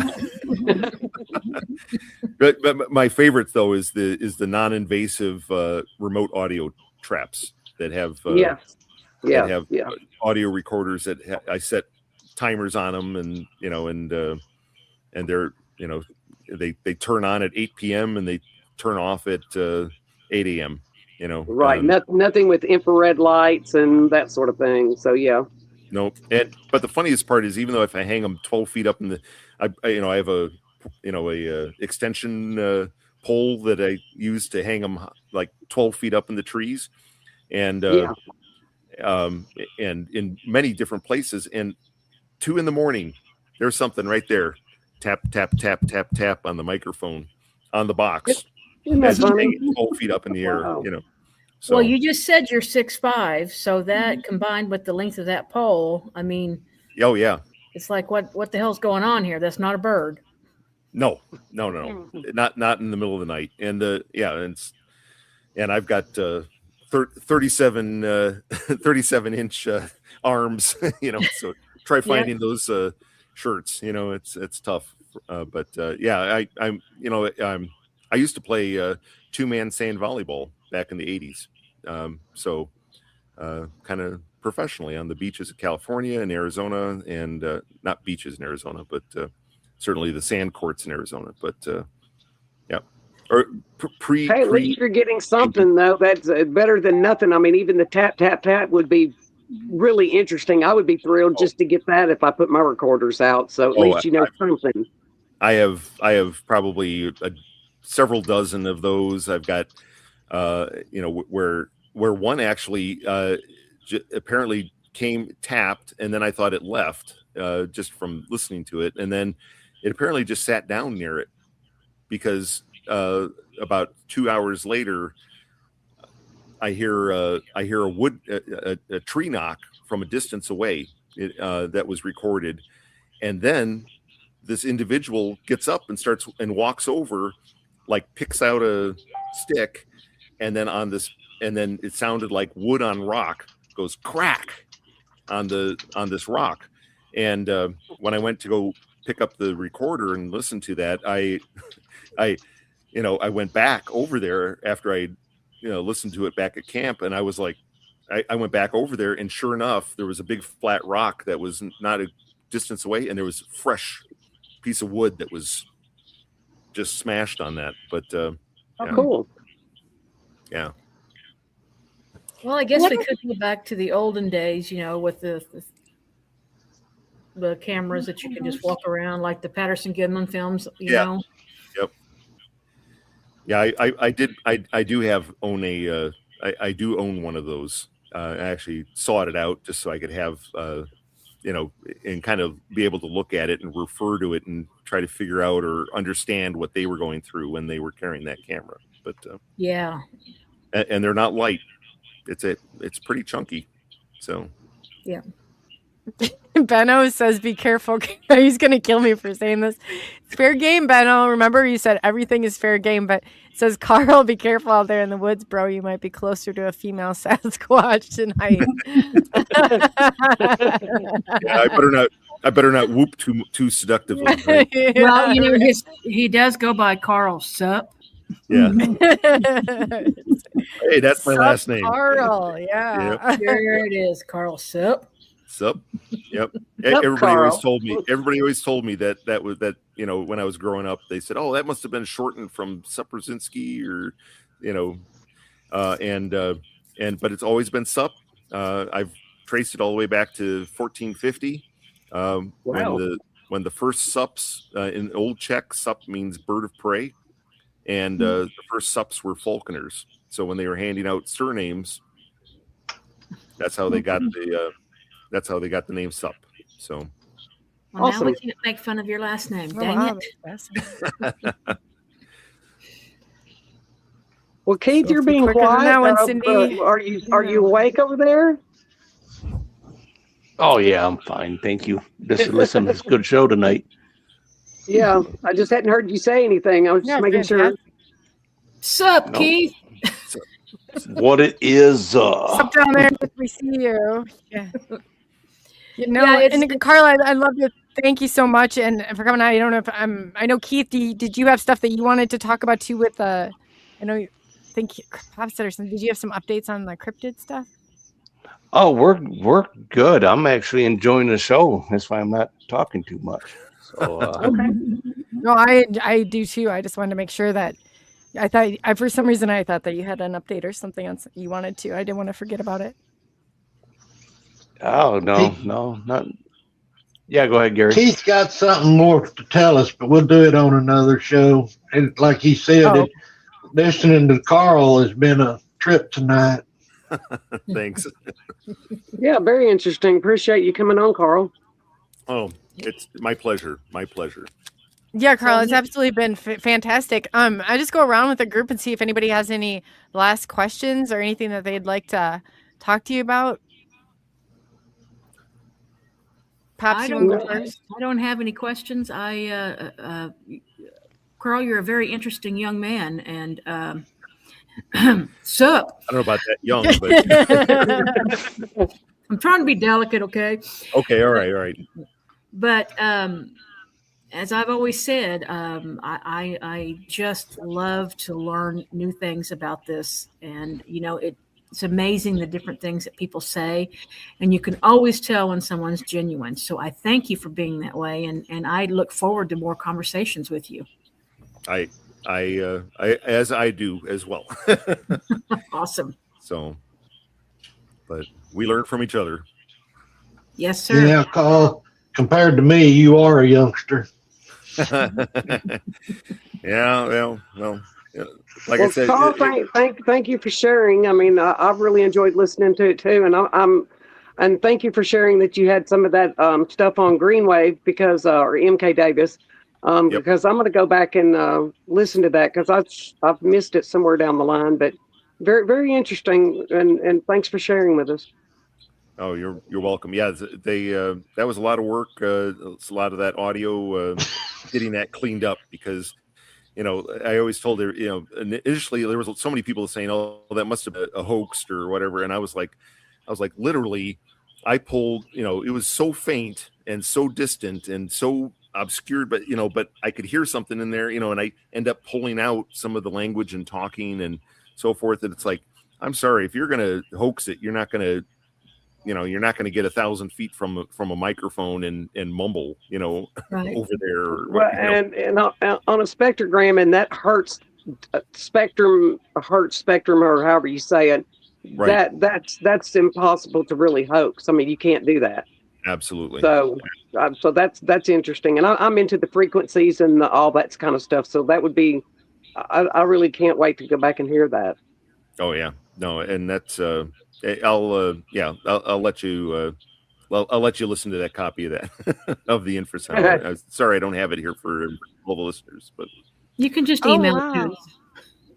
So is the part taken out that would make you sick, or are we all going to get sick? And no. In fact, the clip that would make you sick, I have that in a separate thumb drive, and the file is actually labeled hazardous on it. For some reason, I want somebody to try it out. Is that terrible or what? Okay, Coley. I volunteer. You're the guinea pig. The other researchers, I actually sent that clip over to them, and they said when they played it, they got sick as well listening to it. And wow. And one of their dogs actually went absolutely nuts when he played it, even though you couldn't hear anything, right? Over his speakers. He didn't have it on, he just put it on his speakers off his computer, and his dog went absolutely nuts. But wow, that's cool though. That's really cool. Yep. So the one that I'll send is defanged. So okay. Well, no, I want to hear the whole thing. I want to see what kind of sick. See, Cindy's got on board with this. I want to puke in the bucket a couple of times and then call you and say, now let's analyze this. Yeah. Why is it? There's always a couple of us in the group, but that's the first thing I thought. I thought, man, I want to compare the curious two. about this one. Yeah. Yeah, you always have one loose screw, and there it is. So we got two of them here. Yeah. Oh my gosh! We try to keep things light on this show because we're all creatures of God. So, you got to spread the wealth. Absolutely. That's right. That's right. Well, Carl, we won't keep you we'll definitely catch up and have you back on. You're always wonderful, and seriously. And before you go, though, people want to know where they can find you. Okay. So I do, even though you won't find my name or any of my work on it, but there's like I said, I do maintain the website, Bobby Short's website, which is bigfootencounters.com. is really one of the first informational websites on Bigfoot, and I know it's a great reference. It's over 3,500 pages of content, and then a lot of my research that I've written up is available out on ghosthuntingtheories.com. A friend of mine hosts that blog, and so if you go on there, you just search for my name, and you should be able to find a lot of my investigative reports and a lot of evidence as well. That's awesome. And give those to us one more time so they can have it. I'll make sure that they're both updated on your profile that I have. Oh, sure. So it's bigfootencounters.com and ghosthuntingtheories.com. Okay, great. Got that. Yeah, and I will go ahead and I think I have I'll update those so you guys can come and check back in the description and we'll make sure that's all taken care of. So Carl, thank you so much again. I'll let you go back to, you got any big plans this week?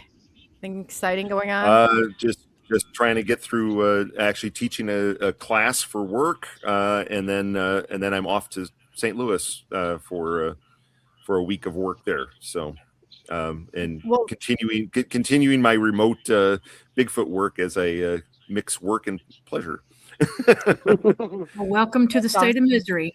Yep. I mean Missouri.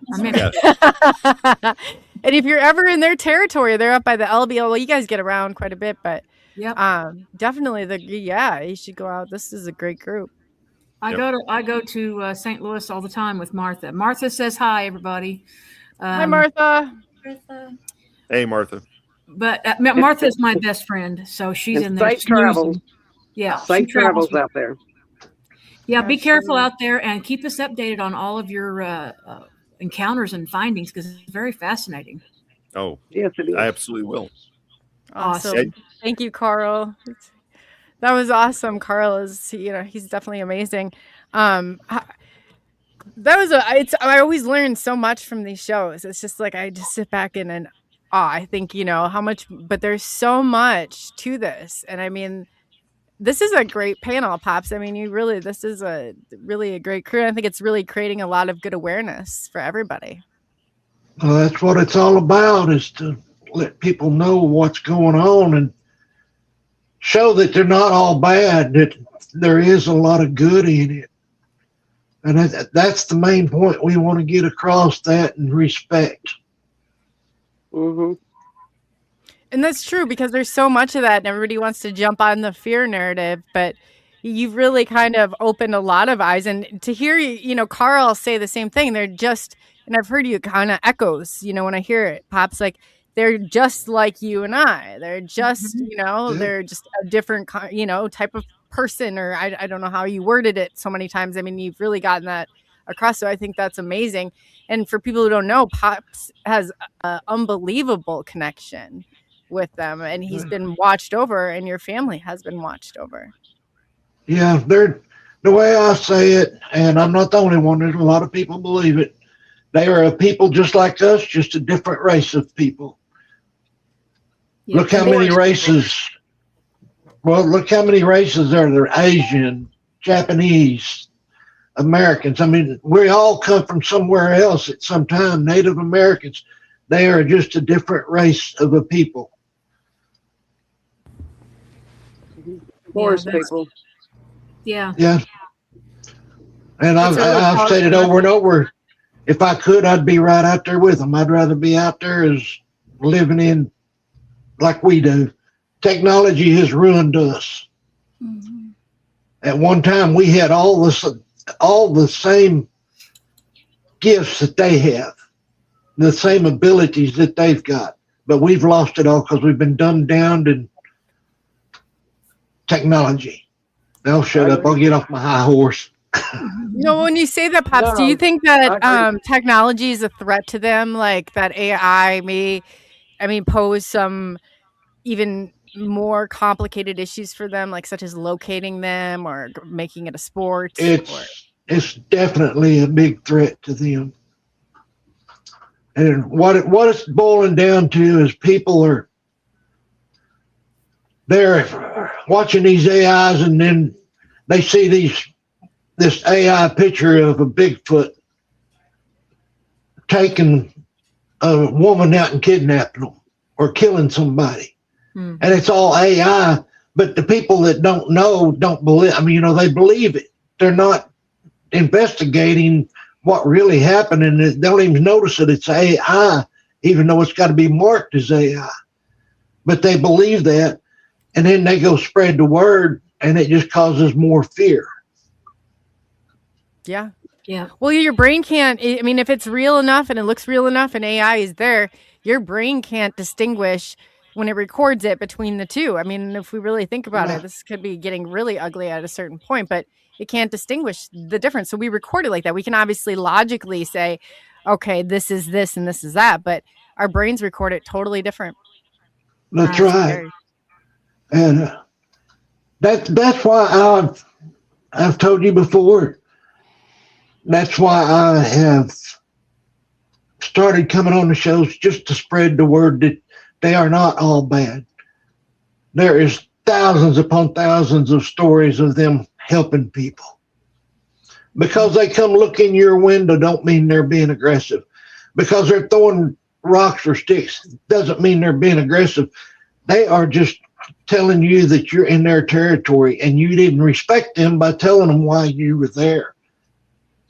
Always let them know why you're there. I even carry. I don't go anywhere without carrying. But I tell them it's not for them, and they still come around the camp. Look, and I did mess up this last trip and take a picture. That's the first time I've actually tried to take a picture and did it. But you were forgiven. I was forgiven for doing it. He didn't like it, but he forgave me for doing it and said it was okay. I just got excited, and I had the opportunity, and I took it. But I'll probably never try to get another one.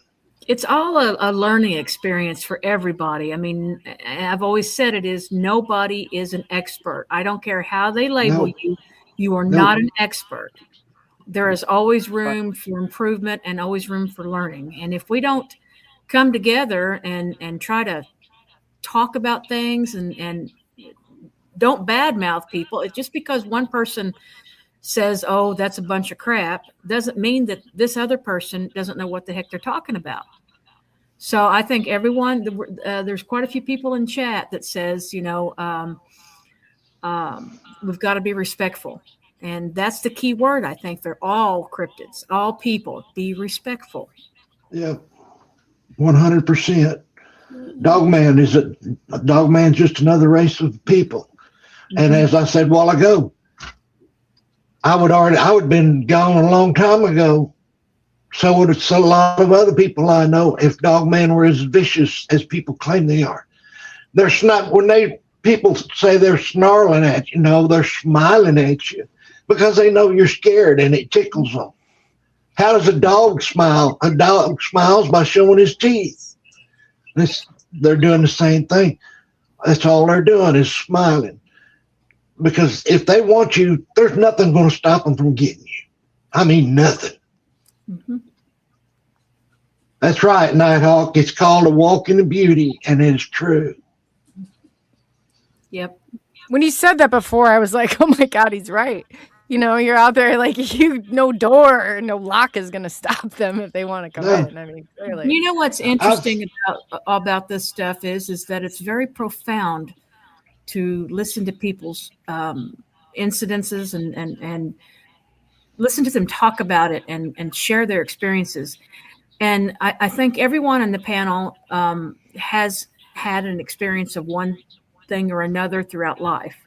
No matter, I mean, it doesn't have to be, cryptid wise, but I mean, you've had some sort of experience that has kind of grabbed you by the ears and say, listen, pay attention, you need to feel this.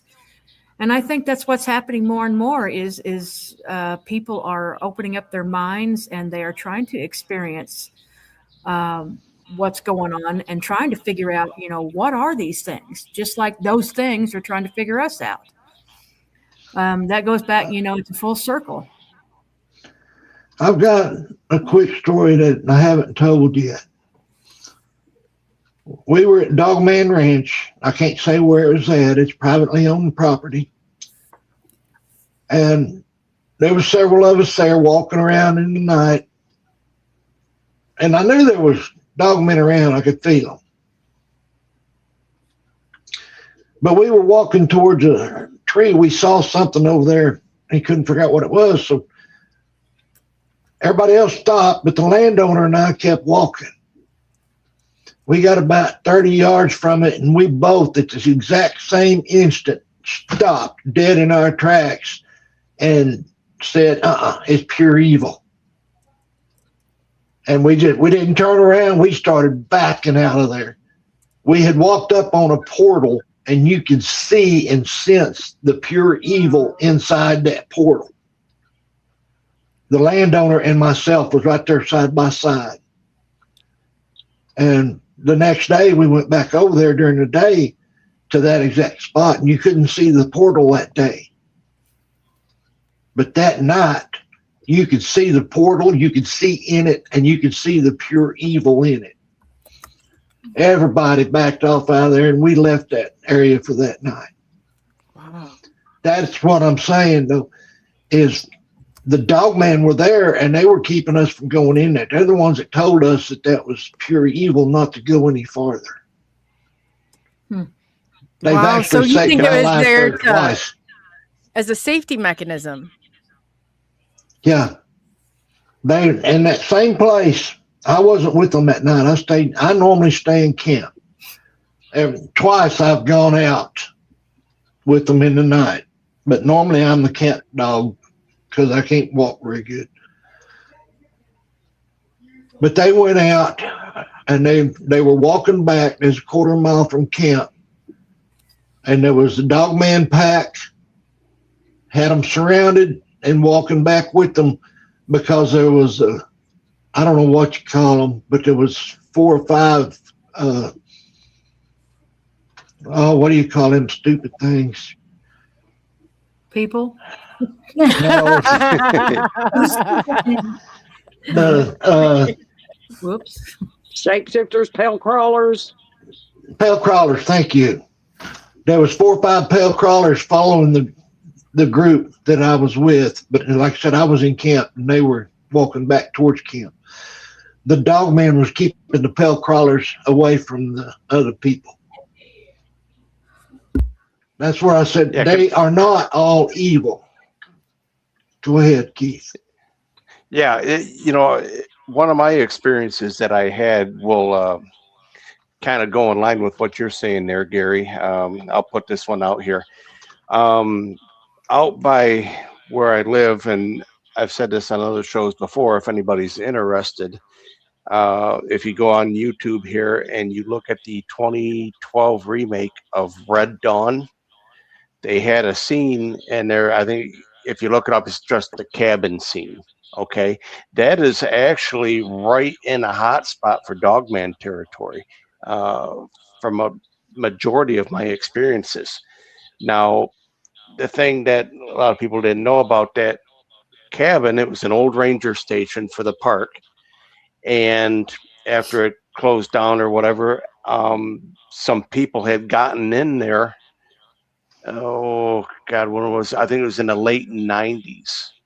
Okay. And they did massive amount of live animal sacrifices. Okay. Some people that I knew who did it. My group didn't know. They don't mess with that stupid shit. But yeah, some people got in there, did live animal sacrifices, played with the Ouija board, did the whole nonsense thing, and they opened something up in that place. Okay, something came out of the wall, and they left. And I didn't mess with the place, and I still won't go near where that house was. They tore it down here. I think it was last October, November, something. But I think it was, what I have to think about that. It was probably about 10 years ago or so. I had gone up near that house, and I had gotten hit from what I would say was infrasound from behind.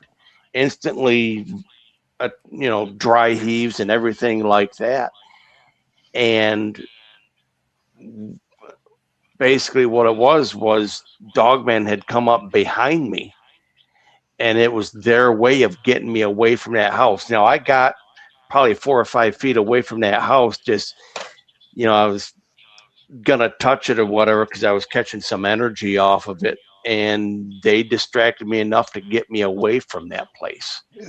So in a way, I believe that they were protecting me from that. Now, I had other friends, and wife part 2 of mine, she was really in tune with paranormal stuff, and she had some crazy visions of that place, and none of us told her about that.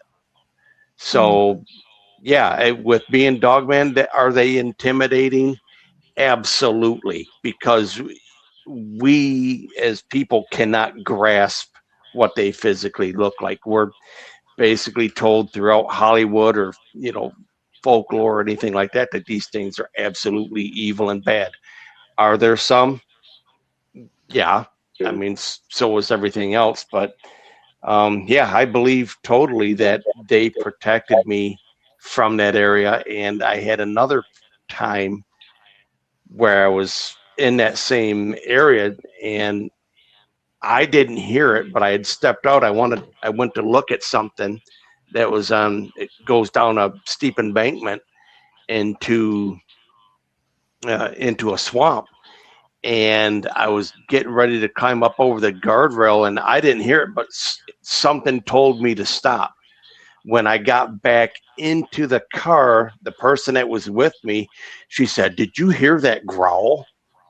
I'm like, "No, didn't hear anything." And I got really good hearing. But so, yeah, I agree with Gary on that. They're not all bad.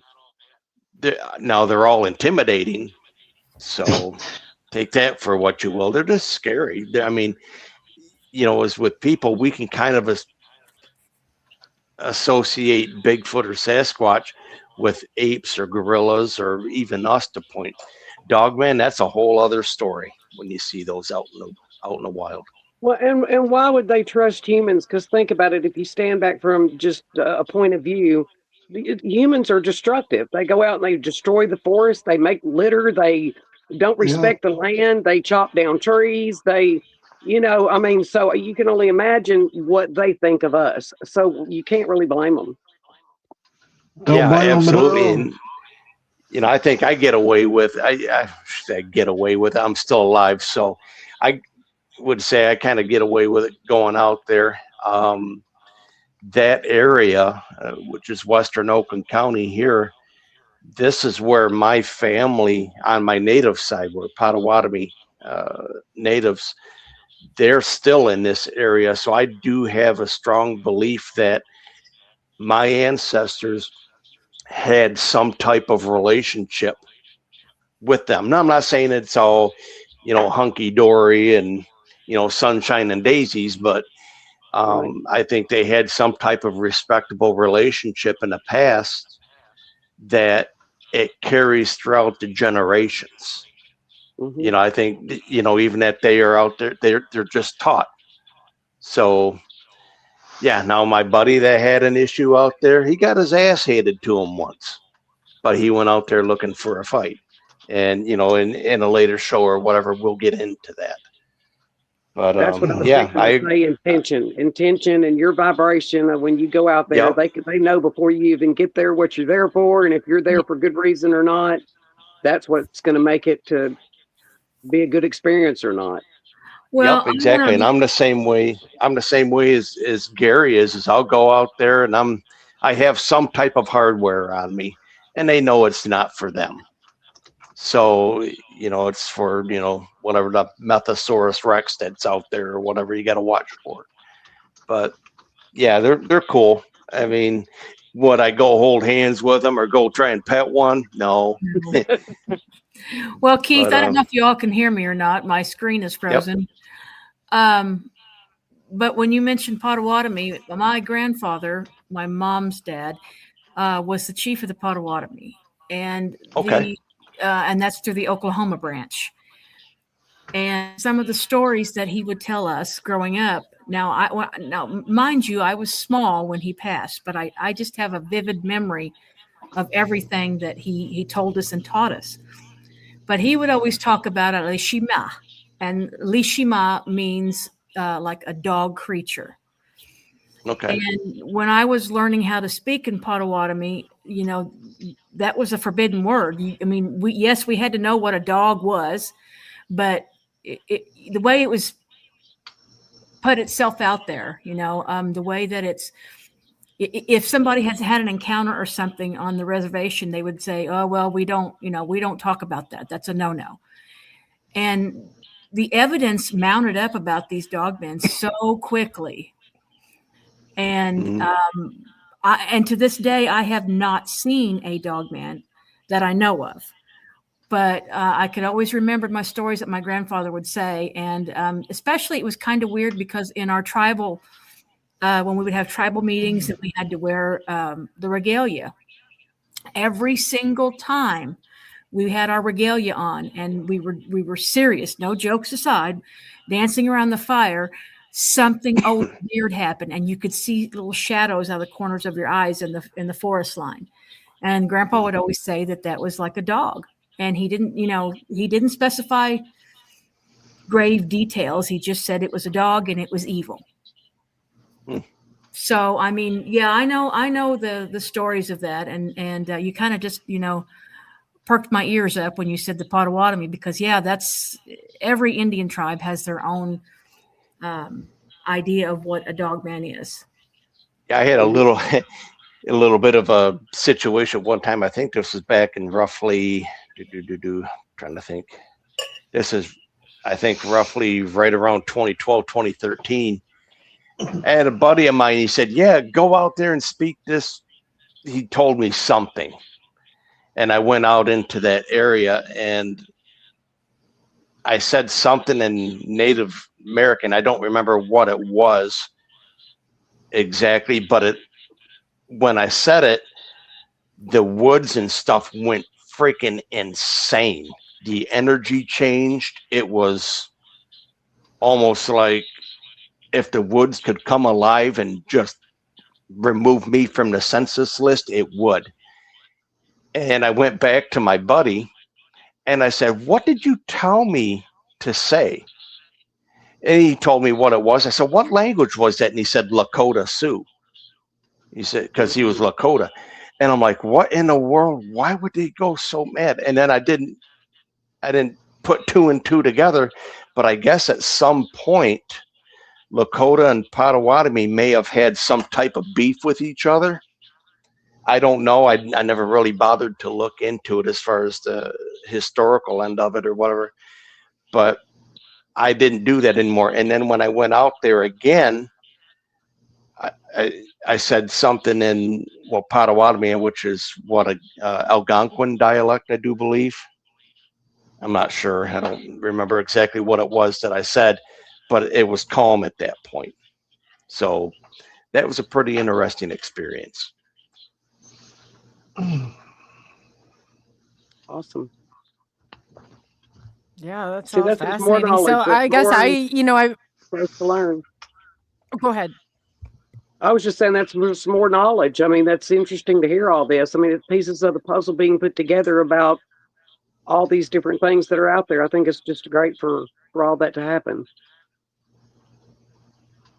Yeah, it comes back around to that awareness. It really is. Like I've always heard Dogman, no, regardless, that Dogman was dangerous. Stay away. You know, it's all that fear based. So I would not have known if you guys had not shown me a different side or perspective of any of this. Well, they haven't saved my life as much as the Bigfoot have, but the Dogman have saved my life also. That's it's amazing. It's a lot to take it. It really is. There's such an emotional piece to all this in any type of experiencer you are, but it changes you in so many ways. Yeah, I see a comment on there from Larry talking about the shofar. Yeah, and that is something that we are going to, the wife and I are going to try, because she actually has one up in the closet. She uses for praying stuff. Yes. A word of advice. Don't do it. Don't do it. Coonbo used to do it, and he got results that he didn't like, and it almost cost him. He put his up and will not let anyone touch it. Everybody that I've talked to that has tried to use them and have actually come out with the right notes have regretted it. Okay. Greg Howes will tell you the same thing. You ain't got to tell me 52 times, so I'm good. So what are you talking about again? I missed the first part. It's the shofar horn, and it's the horn they used in the Bible to bring the wall of Jericho down. Yeah, it's an old Hebrew thing. They're gonna blow that horn to bring the beasts out of the fields at the end of times. Mm-hmm. And it does it. Coonbo went out and he hit the right notes on it one time, and you need to hear his story about it. And they were running and screaming and hollering, coming in on them. They got in their vehicles and they left out of there. Coonbo put his horn up and will not allow anybody to blow it. What was coming after him? Bigfoot. Really? Yeah. Storming through the woods, coming at them. Mm-hmm. Yeah. Wow. Don't blow the shofar. Okay. No problem. Yeah, you can go listen to his story. I mean, he's told it a few times out there, but go listen to his story. It's really kind of terrifying. Yeah, I wouldn't do it. No. Okay, that's knowledge. Yeah. Yeah. I strongly advise against blowing it. I mean, it don't hurt anything if you don't get the right notes, but if you accidentally hit the right notes, you're in trouble. Mm-hmm. Yeah, he's told that story over and over everywhere, and he'll tell you flat out, don't blow the shofar. So I wonder why it ticks them off so much. Well, it's not that it ticks them off. Like I said, the Bible talks about it. That'll be the horn that they blow at the end of times to bring all That's the when the beasts to bizarre field. creatures come out and all that stuff, right? Yes. Mm-hmm. Okay. So these are the coming negative for aspect orders. of it. Yeah, you blow it, and they're coming to get orders of what they're supposed to do. Yeah, I was just thinking that. Yeah. Larry in chat says that it tracks them, and that's about right. Whatever you blow those horns, and you hit that note, and if it's the right one they want to hear, they're coming for you. Huh. So this is the negative aspect of the you're talking about a negative Bigfoot. Yeah, you just don't want to be on the other end of the horn. It sounds like they're coming to fight or something like that. It's not necessarily right. It's not necessarily they're coming after you. Right. The Bible says that they're going to blow the horn to pull the beasts of the fields out. And the beasts of the fields are supposed to come out for a lot of different reasons, and the people believe different things about it. Go ahead. Does that work with the dogmen as well? I don't know if I don't think I have Sasquatch in my area, but yeah, you know do. Definitely dogmen. Oh, you have them. You've got them too. It's kind of like fleas. You just can't get rid of them. Yeah, right. They're always around. Keith, what are you, an hour from Rob? Yeah, about that 40, 45 minutes. Well, they're over there around Rob, so you know they're around you too. I did get some information from. I'm one of 3 in my family that has seen stuff as far as cryptids, and the one comes from one of my cousins that he saw 2 Bigfoot. It was a mother and a child, and she was trying to pull the child out of like a fairly large culvert up here. And I think he said it was in, Gary, if you want to look it up, I think it's Grand Blanc, and that's probably 40 minutes north of me. Yeah, but I mean, yeah, he says no. I value my dog, and he just turned around and left. So, 40 I personally minutes have not for seen you. them. 40 minutes for you is about 10 minutes for them. Yeah, it wouldn't surprise me. And if you looked at that map, Gary, or anything where I live or whatever, you can see it's all wooded. Yeah. And to give you an idea what I mean by that is, for me to drive from here to Brown Springs is 1 hour and 15 minutes. The big man and his boys can be there in 20 minutes. Whew. It's 20 miles. Well, put it this way. Where I get on Interstate 35 is 20 miles from here. So, but once I hit 35, it's 72 miles to Brown Springs. And they can cover that in about 20 minutes. I have clocked them. Well, I didn't clock them, but I had one chasing me. I was doing 53 mile an hour, and he was gaining on me. I didn't know you could run that fast, Gary. My truck could. My truck could. Yeah.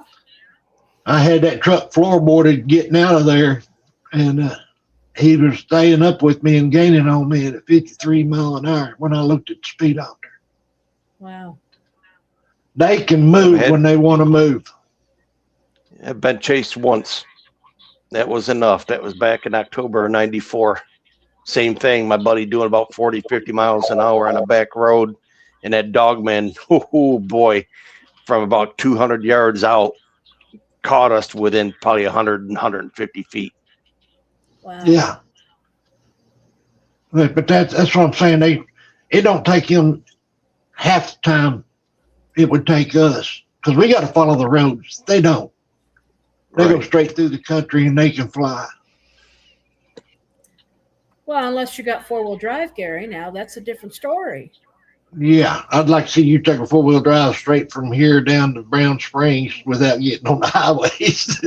You'll be crossing rivers and everything else. You know, it can be done. That would be great. I'm just envisioning you guys like going, and everything. I think it would be one hell of a road trip. Yep, Beverly Hillbillies, that'd be us. Pulling Gary's camper behind us. Oh gosh, I bet you guys. If I ever get it back, hanging out the windows like, "Hey, Gary, look at this! Look what I can do." Oh, he's probably nervous. Oh God. Hey, if I ever get the camper back, I ain't got it back yet. Golly. Were you worried about Cindy's driving on the way back with it, Pops? Not that much. I was just trying to teach her. The biggest problem was she didn't turn wide enough. She kept hitting curbs. He had to be careful. He had to be comfortable because he fell asleep on the way back. 2 or 3 times I caught him snoring in the front seat. I did. Cindy can say that I'm telling the truth. So yeah, he must have been comfortable, or he couldn't have fell asleep with somebody else driving.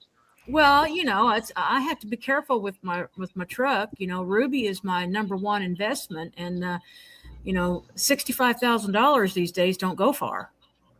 So you got to be real nice to your equipment.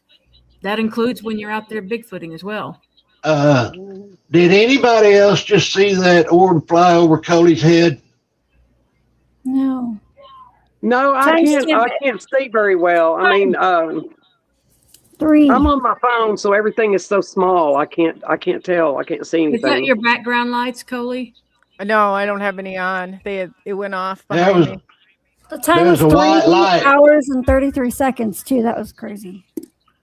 Yep, oh God! No, timestamp it.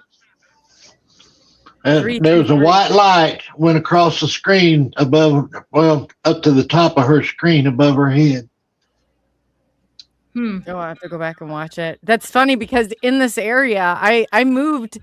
I turned my studio. It was over against this wall, but I had such high activity at one point. I don't know what was causing it, but that's where the clicker came in. That's kind of when I really became interested on what the heck was going on. It wasn't like you had said, Pops. It was like that. Like I was envisioning to see like something at the window. It just didn't feel good, but dumped my dresser over in the middle of the night and everything.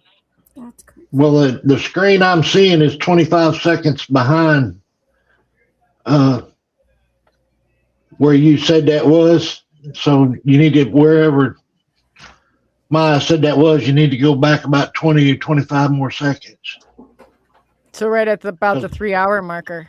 Yeah. Well, Gary mentioned it at 3 hours and 33 seconds. So yeah, but my picture's about 25 seconds behind that.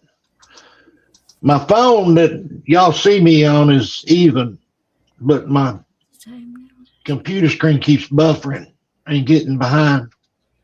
That was what my tablet just ran out of power and it shut off on me. But before that, it was the same thing with me. My phone was on time, but my tablet over here was behind.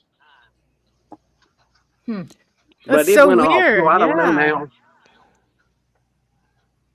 Well, hey, folks, I got to get going here. It looks like my phone's about ready to kick out. Well, yeah, we can definitely, everybody's electronics will start shutting down. I just want to say thanks to this crew. Like, if you guys have not, why don't you real quickly tell everybody where they can find you? Each of you. Oh, me? No, nowhere yet. Nowhere yet? No, I will be coming out. I will be coming out with my channel here, hopefully in early June, first half of June. It'll be Keith's Cryptid Corner, same type of content and everything. So really laid back, nothing too crazy. Just got to get some stuff in order and have the wife help me when she can. And then we're actually going to be putting out possibly later this year a merch line, and that will actually be the Dogman Speakeasy. That's going to be all kind of like Art Nouveau, Speakeasy, 1920s theme type stuff. It's going to be shirts, shot glasses, bar type stuff for like margaritas or Bloody Marys, that type of stuff. So cool. Awesome. That's what we got in the plan for this year anyway. Cool. So stay tuned. Otherwise, the first or the second Monday of every month, they're here, and then I'll let you go, Keith, and we'll just go one by one. Thank you for being here, and we'll see you. Thanks, Keith. Yeah, second Monday of every month, 8 p.m. Central Standard Time, 9 p.m. Eastern Standard Time, and there were 5. Who'd like to go next? Bye. No, but bye. It's your birthday, Lori. Happy birthday. Yeah, that's so Thank awesome. you. Thank you. I appreciate it, everybody. Much love. Much love. Bye. Bye. We'll see you, Lori and Happy. Thank you for spending your birthday with us. That's very cool. Yes, very, I loved it. Thank you very much. Love you guys. Love you too. We love you too. Well, and there were 4. Cindy. Go ahead, Cindy. Well, thank you. No, guys, you can just catch me generally on here, or if you have any questions, you can get a hold of Pops, and Pops can contact me. I don't have a page because, I'm not that popular. But Oh, you are, Cindy. I'm on. Pop says you go around all those festivals hugging everybody. He said, I can't talk to anybody. You know, you stick your hand out there to give me a handshake when I meet you. That's not good enough for me. I got to get in close and personal. But yeah, if you have any questions or just want to just shoot the breeze or anything, I'm on Facebook. It's under Cindy Bailey. You'll see my mugshot with my mom in that picture. So hit me up on there, or like I said, go through Gary. And God bless you all. And Maya, this is for you. Mwah. Thank you. Oh, thank you, Cindy. You really are. You're such a gem. She really is. And Pop says, this is a great, honestly, this is probably, I mean, the amount of, I think it's doing such good things and creating awareness. I'm so happy that you guys are doing this. There's not a better group that I can think of to lead this. So it's very cool. And it's awesome that Maya and I are here to learn all this and take it out, you know, because it's really helped me see things differently. Well, that's what it's all about, Coley, is to help everybody to see things differently. That's the only reason I even got started going on the shows.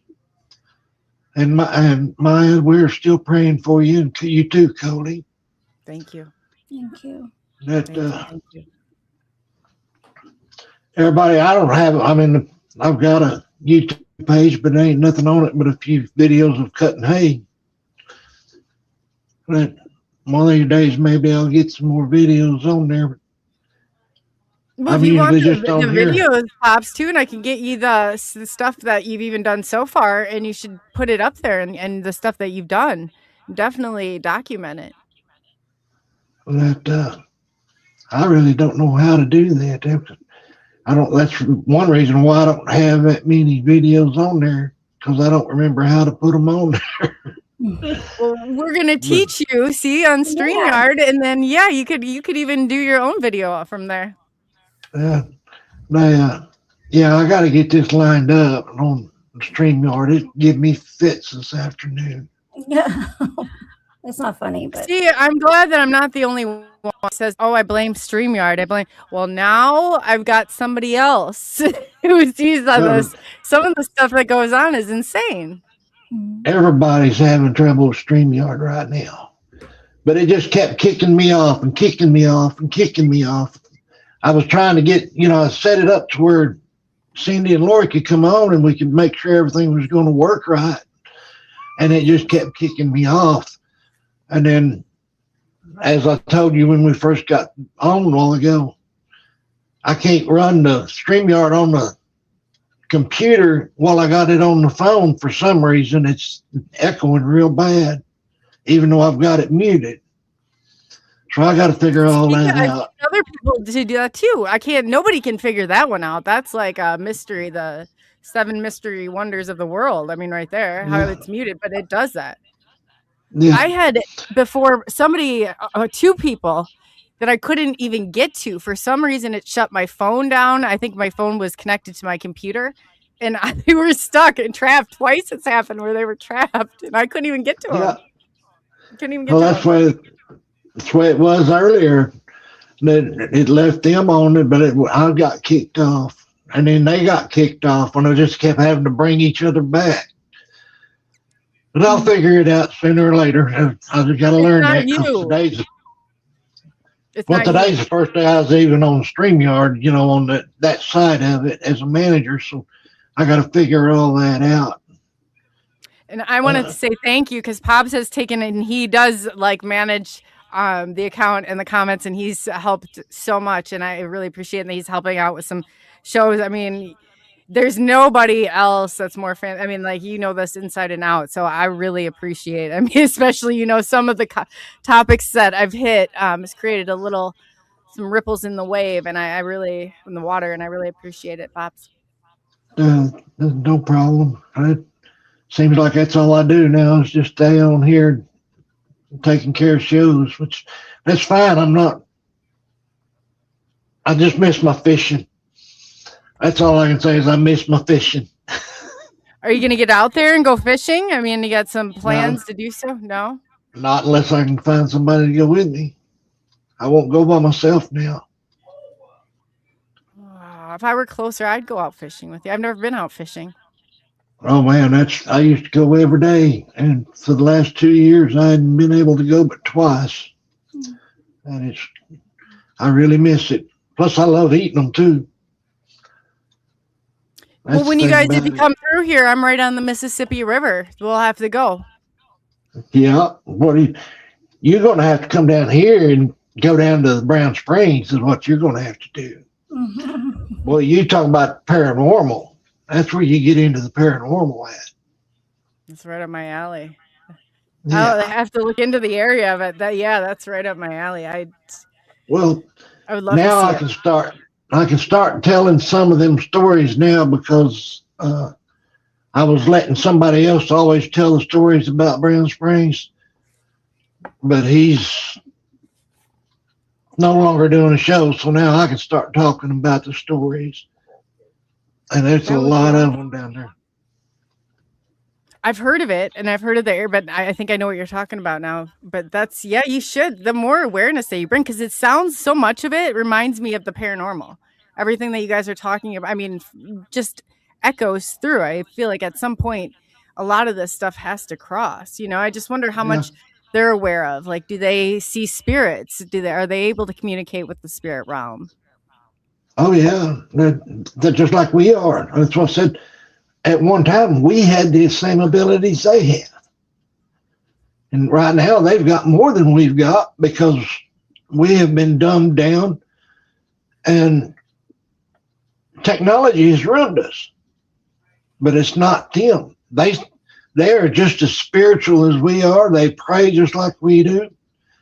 And they're more in tune with nature than we can even think about being. That's true. That is very true. And it's sad that I feel, but I guess look at how we're becoming, the more that we go, we're so threatened by one another. The response of people is terrifying to me at times. Like, don't freak out. Something comes about, but we're just such reactors. Yeah. And somebody said it earlier. I don't remember if it's Carl or if I just read it in chat. What we don't understand, not we particularly, but our race, put it that way. If our race doesn't understand it, we're scared of it. And we've got to try to figure it out. We've got to go in there and hurt them and do research on them, experiment on them to figure out what makes them tick, just because we don't understand them. Well, they're not that way. They watch us and learn. They don't have to go in there and cut us up and experiment on us to see what we're made of. They just watch and learn. And that's the beauty part about them. Yep, see, I just got kicked. There we go. Now I forgot where I was at because I got kicked out for a minute. Oh, that we're afraid of them, and that our automatic reaction is if we fear something, I guess, try and destroy it. I don't know. People that are not scared of them, it's not that we understand them and know anything. We're not experts about them, but we're not scared of them because we understand why they're the way they are. Let me put it that way. They don't want to be around us because we're cruel. Pure and simple, we are cruel. The human race is a cruel person. Hi, Spiderbite. And they don't want to be around that.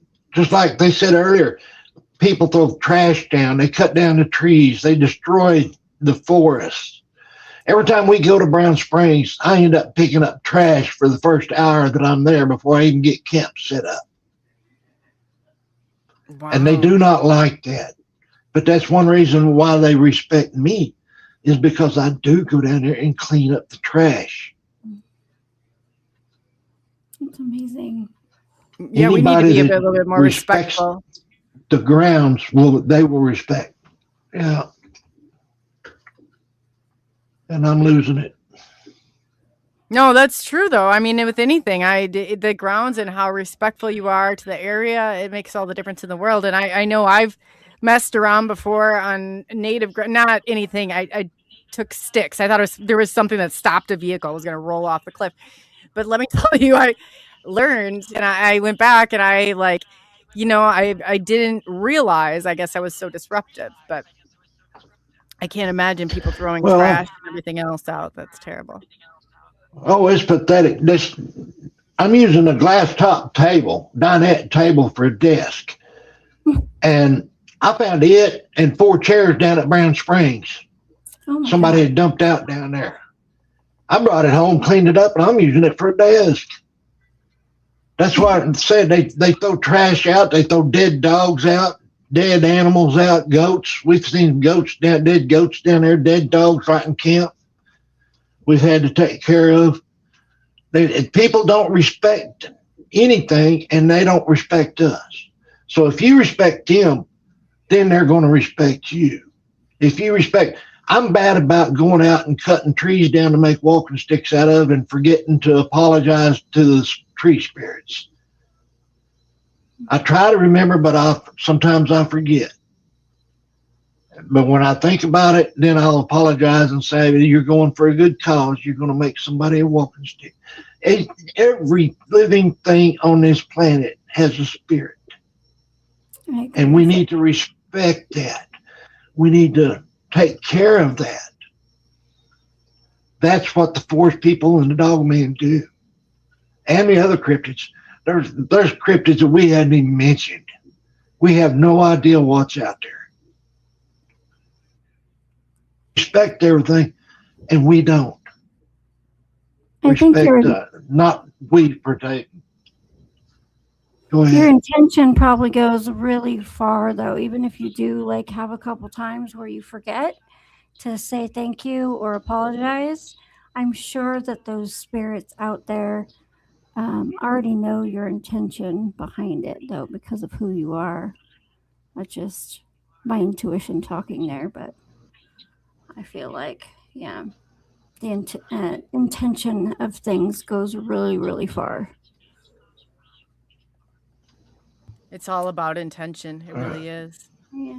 StreamYard's breaking up so bad. I didn't get any of that. Sorry. No.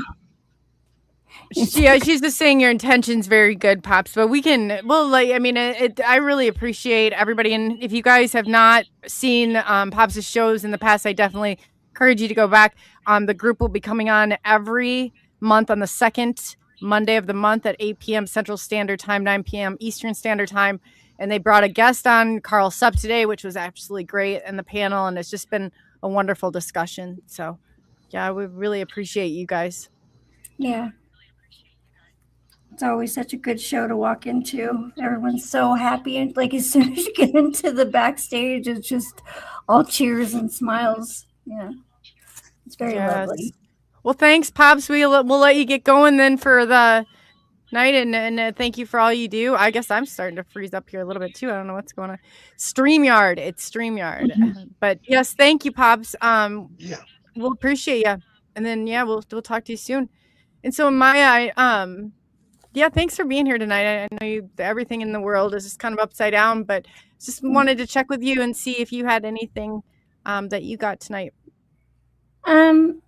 I just appreciate being here. This has been a more than lovely distraction from physical life because the spirit world is, I don't know, I feel safer in these subjects with spirit beings and people who appreciate them. So I appreciate you all being here tonight. And my only message tonight is it's funny because I was thinking of it in the shower.